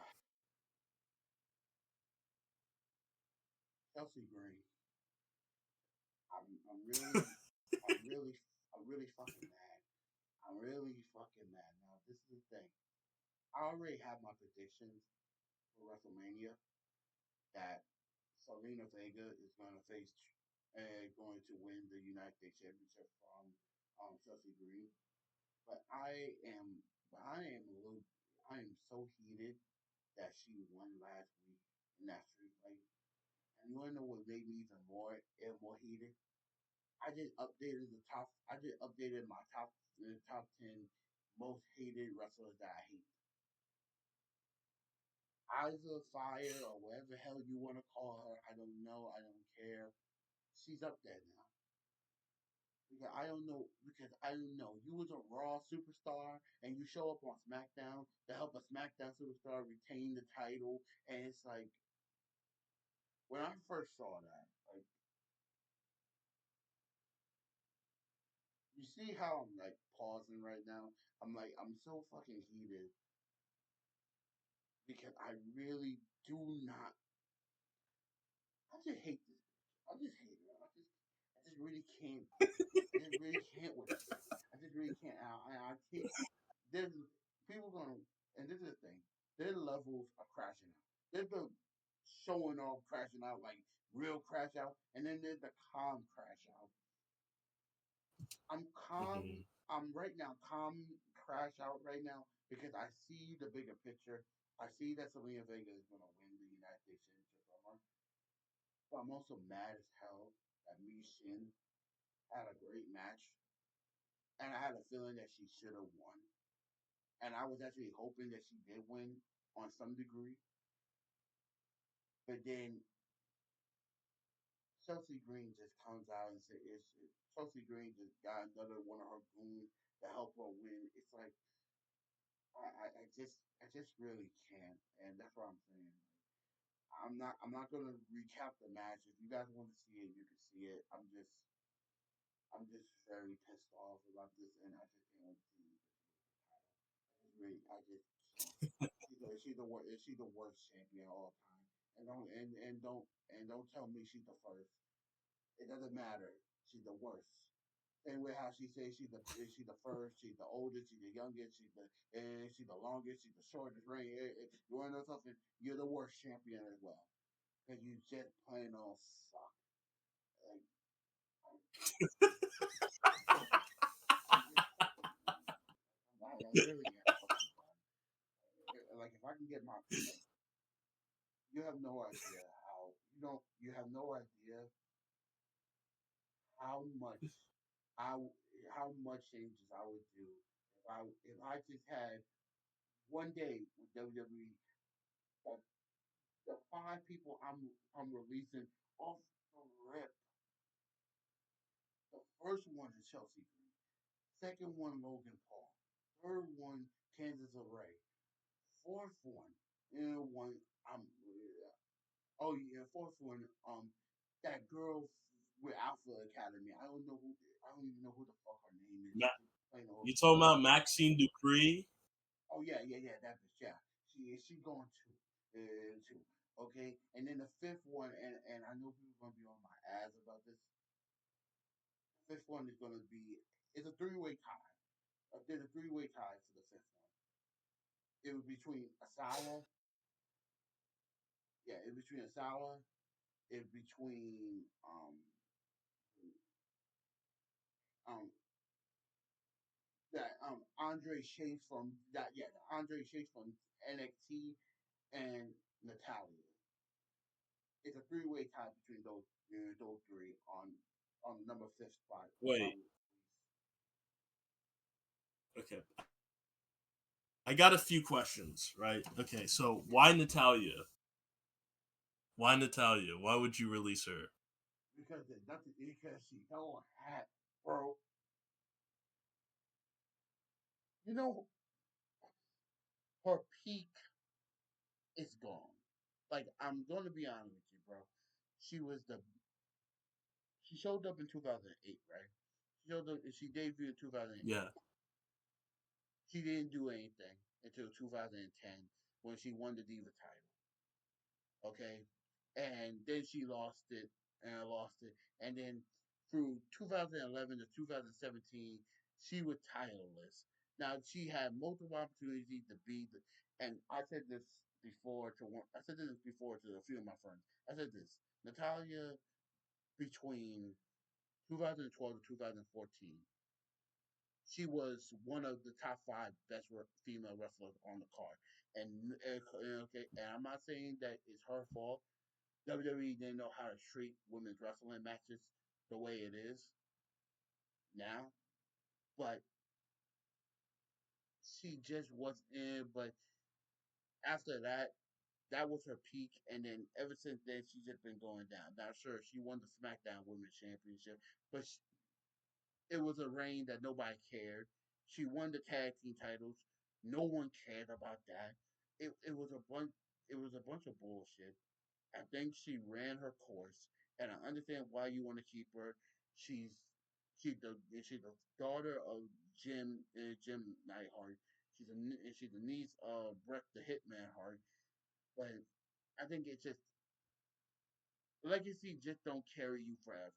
You gotta have results, and to me, her little bit of results don't add up to her being on the roster anymore. Now, if you want to put her as a surprise, you want to like if you want to like tell her, hey, I put you in the Hall of Fame and stuff, and you could come back for the Canada appearances, like what they did with Trish Stratus. But yeah, I'm gonna be honest. This is what I'm gonna say. Trish Stratus is a better wrestler right now than Natalia is, and Natalia is a full active wrestler, and Trish Stratus is only a part time wrestler. And how the hell okay that just started doing the wrestling maybe 5 years ago. Her 5 year span of doing this wrestling again is better than your whole career, in my opinion. And that's why I'm Damn. saying like, and I know it's heated. I know that it's heated debate. And if people want to have a conversation about that, they can. Point is, Trish Stratus. Point is not Trish Stratus. Natalia, she ran her course. Tell her that she done. Put her in the Hall of Fame. I don't really care if you do or she don't, and just let her be, because she not because to me she's just not all that. She's not it's like she's just not. So she's in Okay. a three-way tie for number five. But the four names that I said before automatically erase, and I don't want to hear no bullshit about some of them is oh some of them got talent, some of them have this and that. No no no no no. They just suck. They suck. Their personality suck, or they just can't wrestle. They one of the two. And Logan Paul, this is the one thing I'm gonna say about Logan. Logan just can't. Yeah, Logan is just annoying as hell, and that's why I'm just, and that's the reason why I'm releasing. He's just annoying as hell. That's why I'm releasing him. He got some talent. I respect him, but you here because you was a YouTuber. That like if you and me showed up to WWE one day and we decided to be a wrestler. and we're not even. And at least if one of us did it, we were definitely gonna make this full time. We were gonna put the full time effort in and show up every day and show up every week and do all this shit. This nigga talk about he's a full timer. He only show up. He show up what once or twice a week, once or twice a month. Nigga, get the fuck out of here. Yeah, I'm done with you. I'm done with you. Okay, take your check, take your check, take your Prime Energy, take your Mr. Beast Lunchables, take all your shit, take your take your two Kevin Hart wannabe goons, and get the hell out of here. Okay, shit. Oh yeah, and here's half of your and here half of Kai Sinat, not Kai Sinat, ISO speed body that Braun Breaker. Here's the other half, and go. Just plain on go. Domino's behind that. See you later. Don't let the door hit your ass on the way out. Bye. That's what I was saying to them.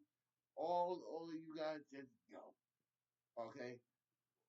Now But wait, that's but all. I'm wondering about the NXT guy that you want to release. So who's the NXT guy you said? Andre Chase from Chase University, a university that stuck your ass. One of the, I want you to understand something. I go to a school. I'm on online school right now, but I went to the University of Pembroke. They one degree higher than Chase. Chase University is one degree lower than them, and that's a bullshit ass school. That's how much I hate this bullshit. And I don't even think okay, like I'm just Chase. You just need to go. You just need to Yeah, go. And and because apparently you want like most of Alpha Academy gone with Tozawa and Maxine Dupree. oh yeah, definitely the bitch can't wrestle. Bitch can't wrestle. You told me a good Maxi. You. I would give you. I give you 1 week to give me a top. Give me. I'm not even saying 5 star. I will drop it down to 3 star match with Maxine Dupree. You give me a 3 star match, and I promise you right now, I'll put her in my top. Put her in my top 25 of the best women wrestlers of all time. I will promise you that, and I will apologize right on this camera right now, saying that she's one of the best. You give me a top five. He's not even. You give me a 3 star man. Here's a 3 star. I'll give you a week to look over it. Yeah, but my question is, if Tozawa and I don't even know why you want Tozawa to be released. Sasawa, you have one big moment, and that was winning the cruiserweight title. Want to know what you did after that? You lost it 6 days later at SummerSlam. There's nothing left you can do. Do you really assume? Do you really think Kasawa and Otis are gonna win the tag team title? Let's be 100% real here. Let's be really, really, really real. Do you really believe that? I mean, they could have. I mean, you never know. I, be, I See, you don't even believe that shit. You laughing right now, right now. I believe those two. I believe those two guys from SmackDown who is I don't know if they're gay or not, but they look gay. To me. I don't know. I don't know. I'm not gonna Oh, say you that. talking about Pretty Deadly? Pretty Yeah, Deadly? those two, yeah, those two. I believe that they gonna be tag team champion before Otis and Kasawa. Yeah. And I don't even like those two, but at least those two are number one contenders. I can at least say they good so good. Otis and Kasawa, they just getting Well, their ass I whooped mean, by they just getting their ass whooped by Gunther every week of the week. It's like I'm just dumb, bro. Yeah, bro. Listen, I believe I give. This is what I'm going to say. Those two, Maxine Dupree and Kasawa gotta go. I'm giving Otis one. I'm giving Otis 1 year. I don't care what you gotta do. 1 year. I'm giving you 1 year. I don't care what you gotta do. You can be there. You can okay. You can step away from the ring. You cannot step away from the ring. I don't know. I don't care. Find a character that's going to connect to the fans. I give you 1 year. If you can't do that, then you might just gotta go two. Go two. But except for that, you got okay. I'm being generous to Otis because I do see the potential that Otis has. Okay, that's why I'm giving you a year because I could knock the whole lot of your asses out, but I'm getting rid of the dead weight. Okay, I promise you that. I'm okay, but those are the people that just gotta go. Those What? those Well, those then, people. what would you do with Otis then? What would you do with Otis? That's why I just said I give Otis a year. 1 year to find a character Well, that yeah, makes but like, what would you?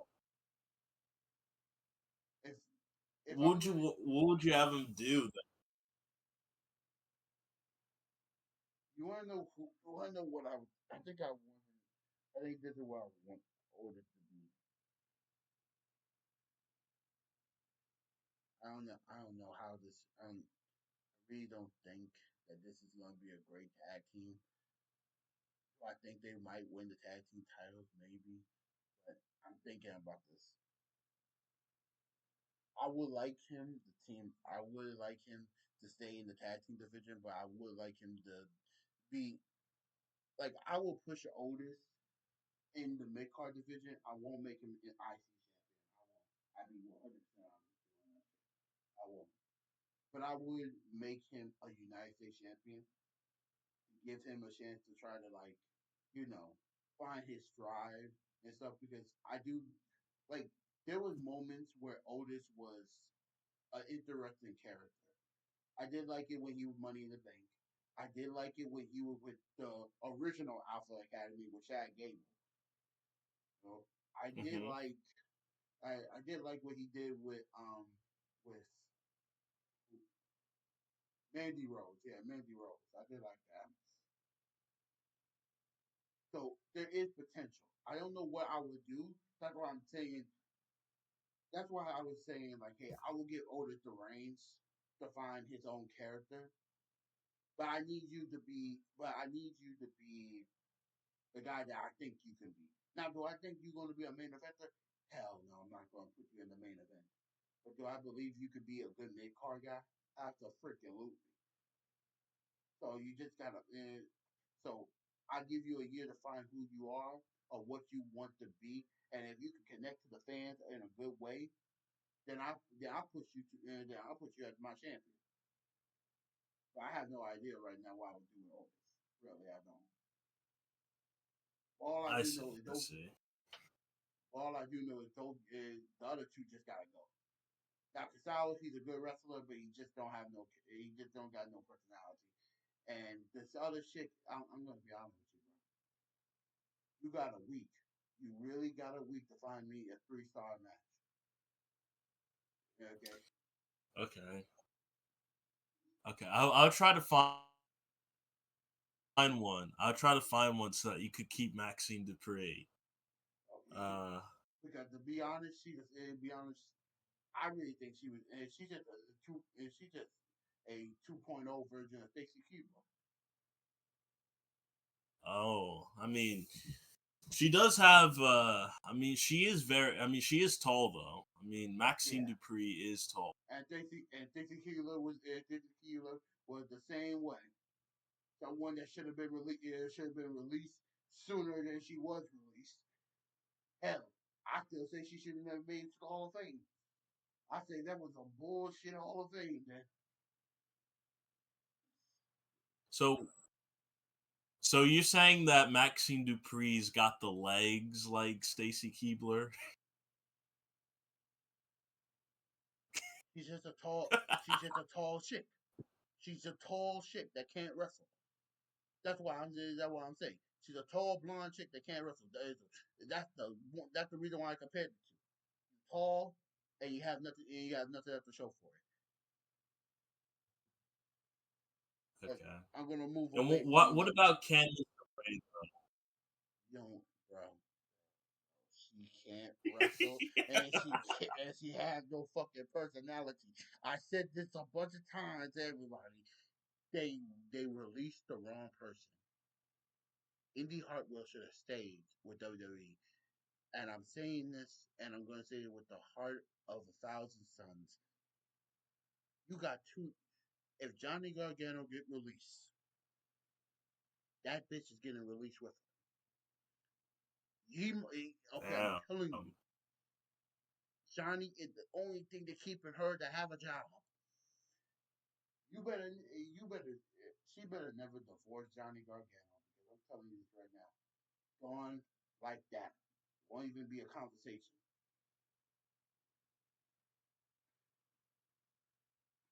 But but those are the like 5 to 8 people I'm releasing. But I'm gonna move past that, and we can get into that. Maybe we're gonna get to that a lot more later, maybe later, and later Okay. down the episodes and stuff. But I do want to talk about. Yeah. I do want to end. I do want to end the podcast off by talking about what happened on the 2 episodes of Raw. I'm not going to go into all of what happened to Raw because I'm going to be honest with you. Last week's episode of Raw, except for the beginning, was bullshit. But and so I'm going to get into let me get into the women first, and then let's get into the men. This and this is how I feel. Triple H, I hope one day Triple H hears this. You are you good at your job, but sometimes you just don't know how to make up. Sometimes you just don't know what to do. You're on this. It's like you're on a football. You're on the football field. We are tied 25-25. You're on the 5 yard line. All you gotta do is kick the ball, and then we win. You kick the ball to the right. You can't kick the ball straight. You kick the ball to the right or to the left, and that's what makes me upset as hell. And last week was a perfect example. Why in the hell did Io Sky win that damn match? Why? Why did she win the match? She had no need to win that fucking match. You had the dream match right there. You did. You had it right there. Then kick the ball up, nigga. Kick it. You you are one of the worst punters of all time, and you got a punter on commentary. He could have kicked the ball upwards and straightly to get a goal. Why in the hell are you letting? And I'm gonna get into how I feel about Io Sky on another video because that is just gonna take too much time. But this is what I'm gonna say. We had the Wow. dream. We had the dream match on the. We had the dream match right on the tippy top of the. We had the dream match, and this is how heated I am because like I'm fucking in. Like I don't even know what to say about it. Yeah, I'm heated on a lot of shit, but this is one thing that really got me upset at the end of the show. Why in the hell couldn't you just let Rhea win? And why in the hell is Bianca out there watching the damn match? I'm on Rhea's side 110%. There's no need for you to be watching the match. So out there on ringside, there's no reason why you need to be clapping your hands like, come on, get up, get up. Like, why the hell are you doing that for? What, what, what? It's just stupid. And for Triple H, I got it's just we wanted to see Bianca versus Rhea. I think that what we all want to see, right? But Hmm. but instead of giving us that, you give us a triple threat match that no disrespect to EO, and it's gonna be, and I'm not trying to be disrespectful to her. We all know you're gonna get pinned in that triple threat match. They're not pinning Rhea, and they're not going and Bianca not gonna pin Rhea. She's gonna pin you, and you are just a constitutional champion. You're gonna be holding the belt for 5 weeks. I wouldn't even want that. Why do that for a pop? For we gotta anything can happen at anything can happen on the road to WrestleMania. Cut the bullshit, bro. That's the bullshit. You don't have to have that match. And you didn't have to have Rhea lose the belt. You could have just had the dream match that we wanted to see, but instead you gave us this bullshit ass match that nobody get. That it's going to be a good match.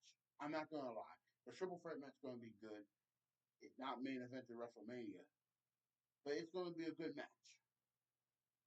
But it could have been. But to me, what I wanted to see and what I got now, it's like night and day. So that's how I felt, bro. How do you feel about that?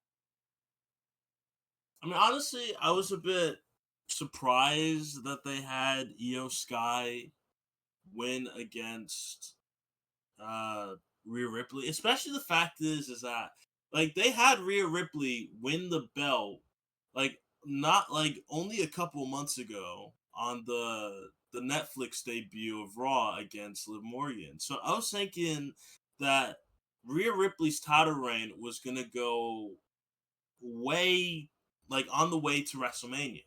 I thought Rhea Ripley was going to have that championship and probably even like longer possibly because I mean the way that they have Rhea Ripley, they want to they try to build her up like they try to build her up like a mega superstar, like someone like basically hard to defeat.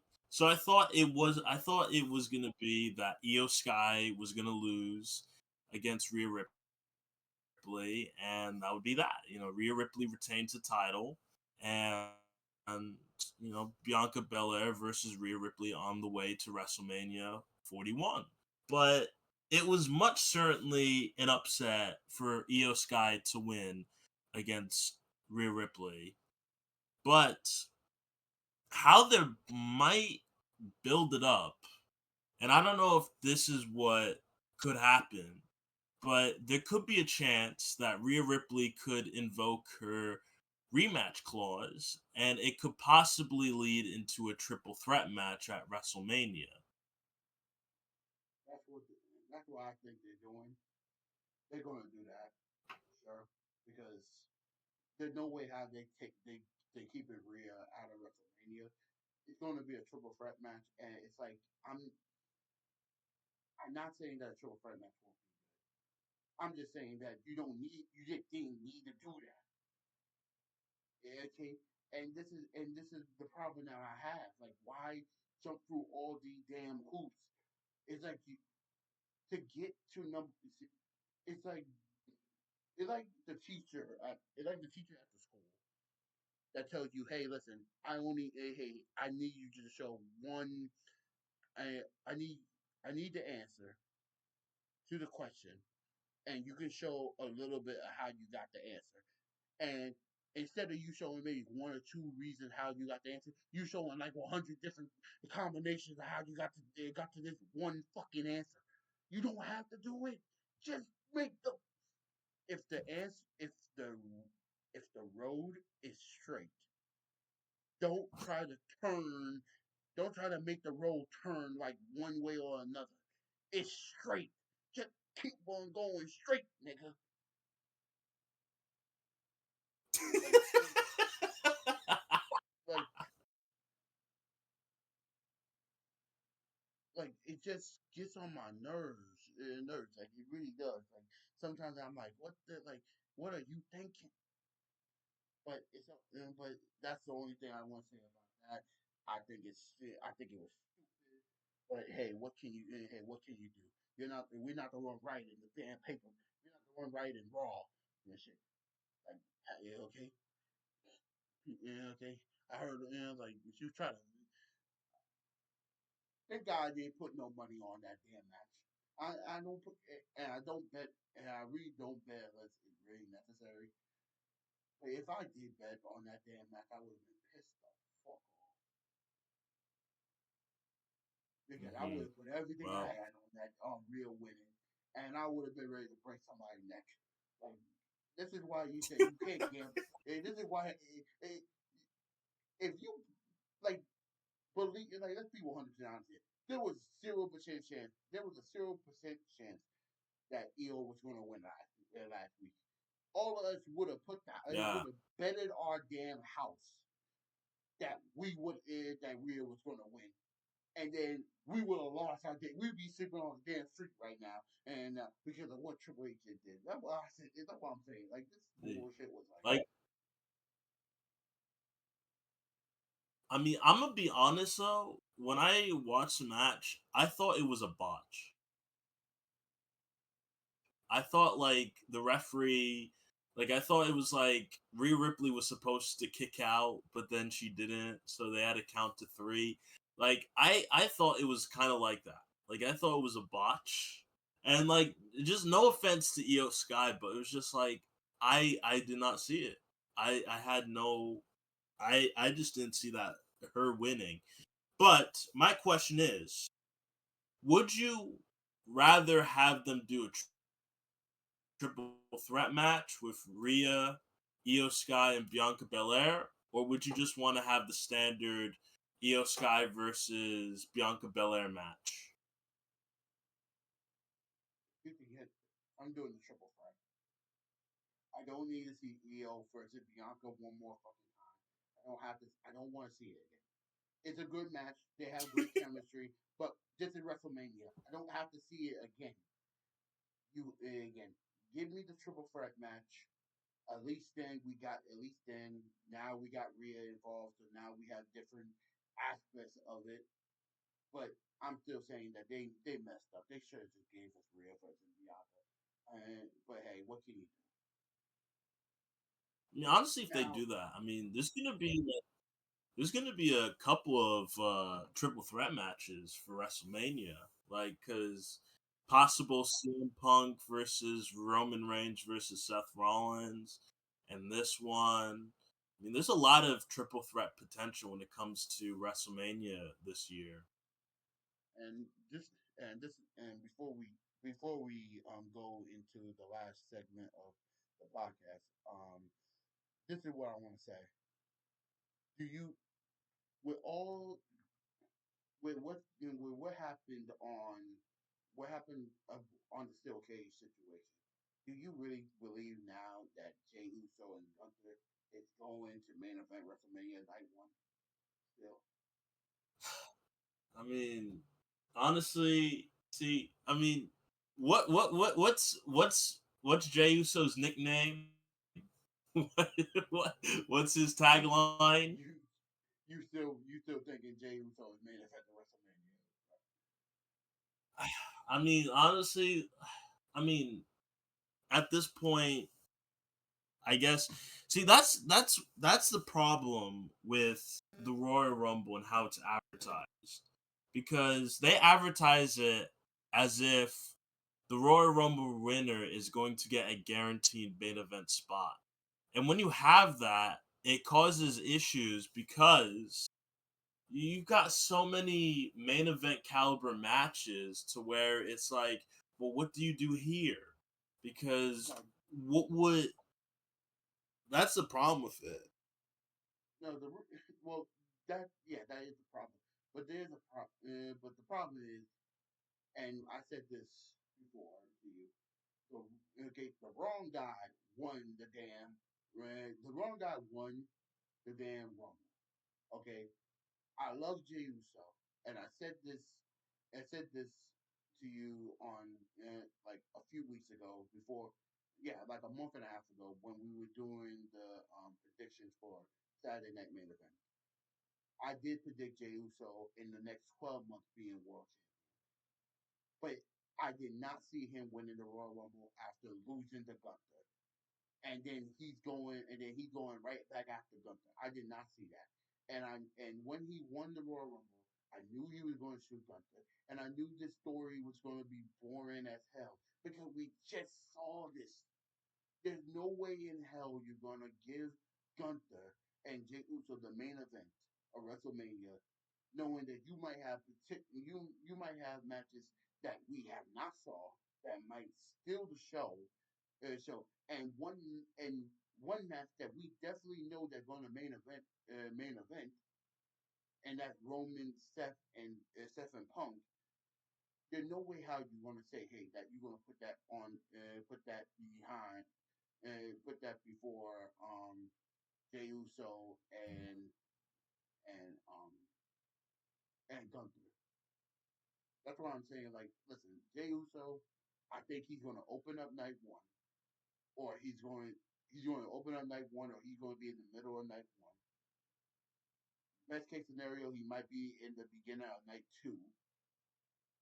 Okay, but I do not see him main eventing either one of these nights. Okay, like the wrong Jey Uso is that Jey Uso is that guy who, hey, you're the right guy at the right place at the wrong time. Okay, I see. So now with Cena being, you know, now with Cena being or having a title, now with Cena having a title match at WrestleMania, who would you have wanted to see against Gunther other than Jey Uso? If you're saying he's the wrong guy, like who would you have wanted to replace Jey Uso, knowing that Cena was going to have the other title match? Well, first, I'm gonna say, well, yeah, he is the wrong guy this year.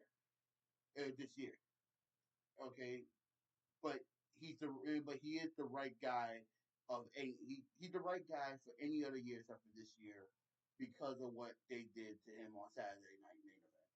But if I had, if Saturday Night Main Event did not happen, I wouldn't have no problem with Jey Uso. I still wouldn't say he wouldn't be main evented. But if I had to, but if he didn't win the Royal Rumble, I would have had CM Punk. CM Punk would have been my number two option because at least Okay, then I it's a see. fresh match. At least then it would have been a fresh match. It's a match that we haven't saw. It's on a big stage. Gunther can have his main event, and CM Punk can have his main event, and it could be for the world title. Okay, but Okay, that's how I see it. But now, to me, I think it's just to me, this is what happened. This is what happened. Now, you basically snubbed Jey Uso and you basically snubbed Gunther because one, and I saw it in Gunther's face when he was talking to Jay. He really didn't want Jay to pick him, not because he didn't want to lose the title. It's because he knew that he wasn't main evented if Jay picked him. He knew that.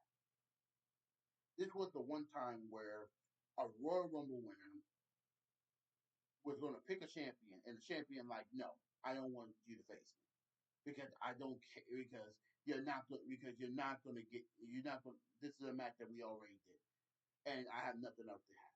So that's why I'm saying like Jay Jay Uso, he really is a good guy, and I hope he do win the belt, but he's not main event.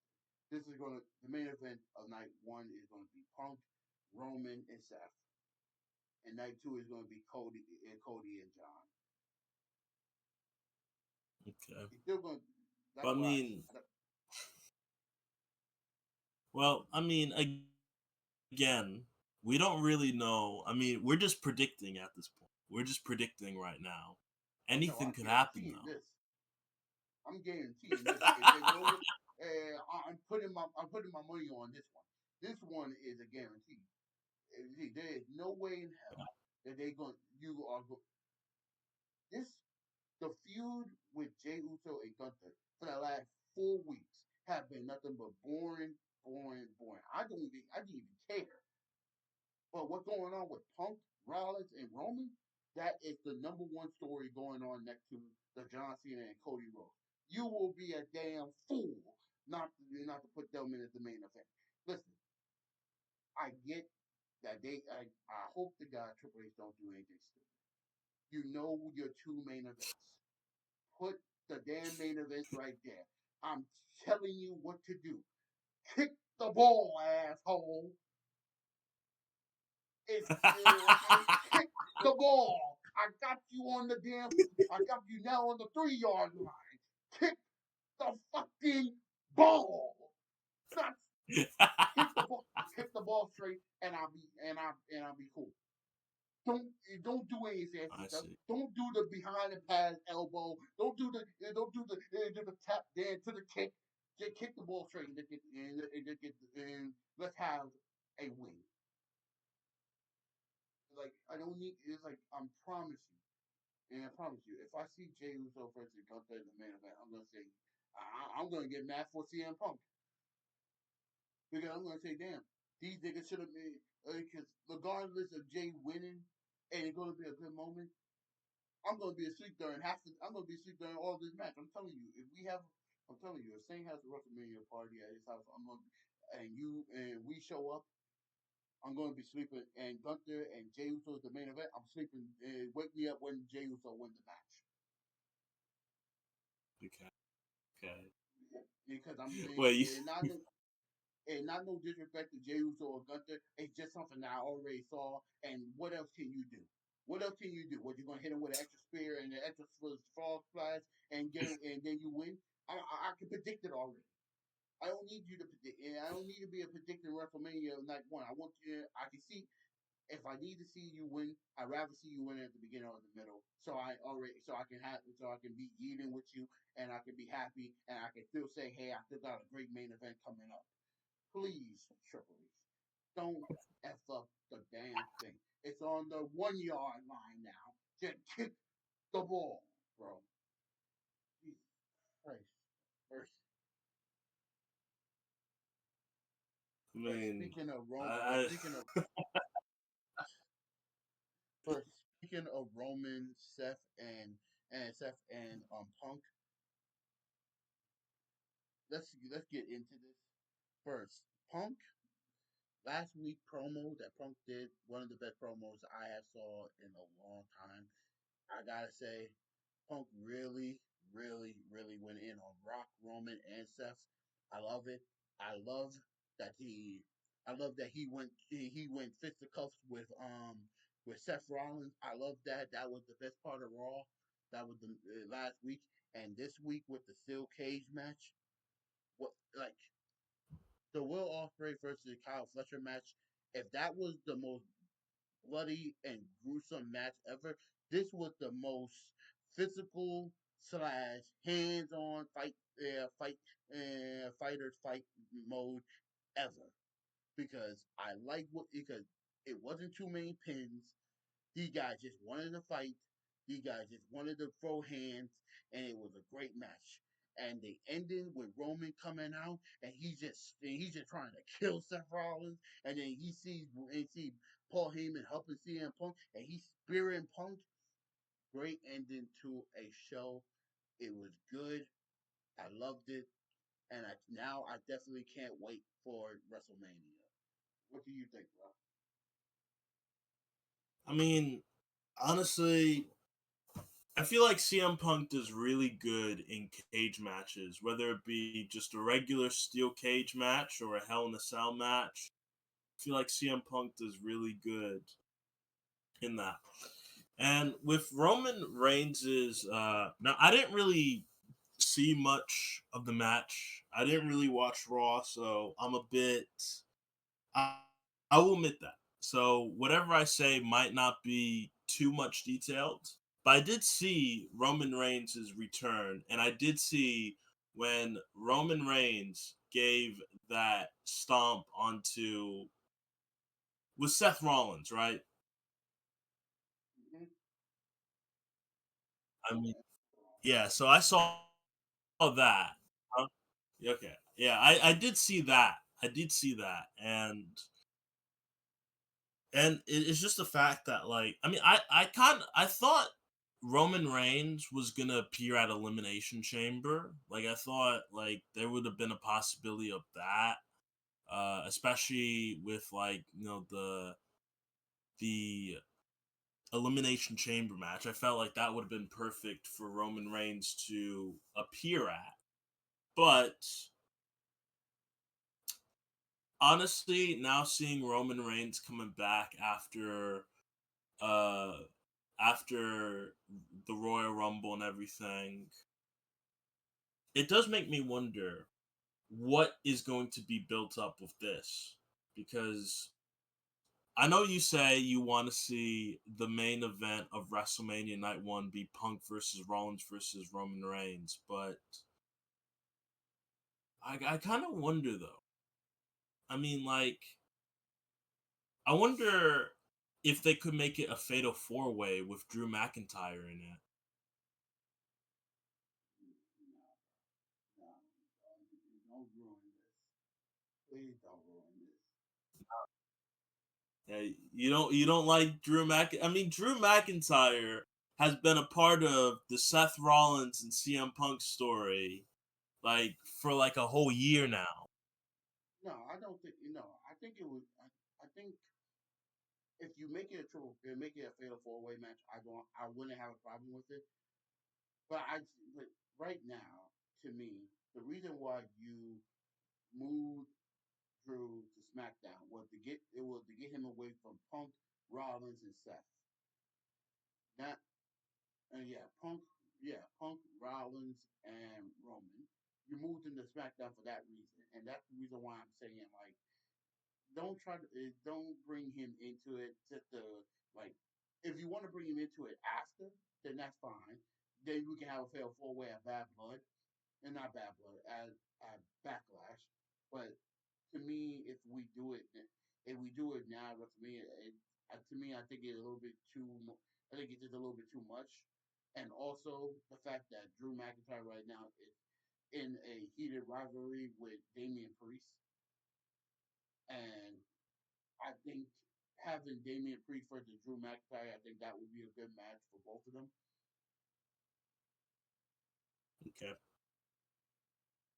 Okay. Well, I mean, I guess what I will say is honestly, I feel like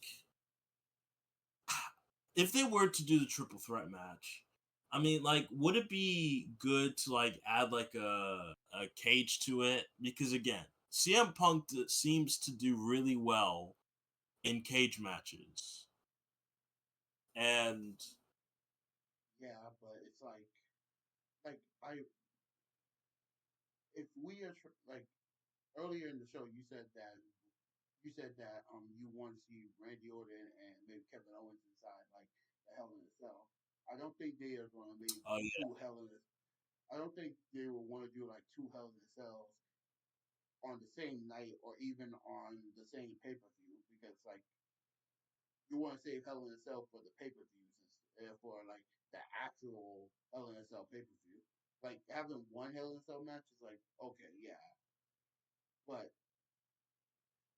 but having two, I don't think they're going to do okay, I guess I could see that, but I mean, honestly, this WrestleMania card seems to be really stacked at the moment in terms of the potential matches that could happen and the guaranteed matches that are happening at WrestleMania. So, kind of makes me wonder what the next month or so of storylines are going to be like building up to WrestleMania. that. I can't. I can't wait to find out. Find out about it. But, uh, but bro, I think that's gonna be it for today. Yo, for but for everyone tuning into the podcast, thanks for tuning in. And this is your boy King Lion, aka Jeffrey, and my boy, Jelani Muna. and we're out. Go like and subscribe to the channel, and we catch you later. Peace.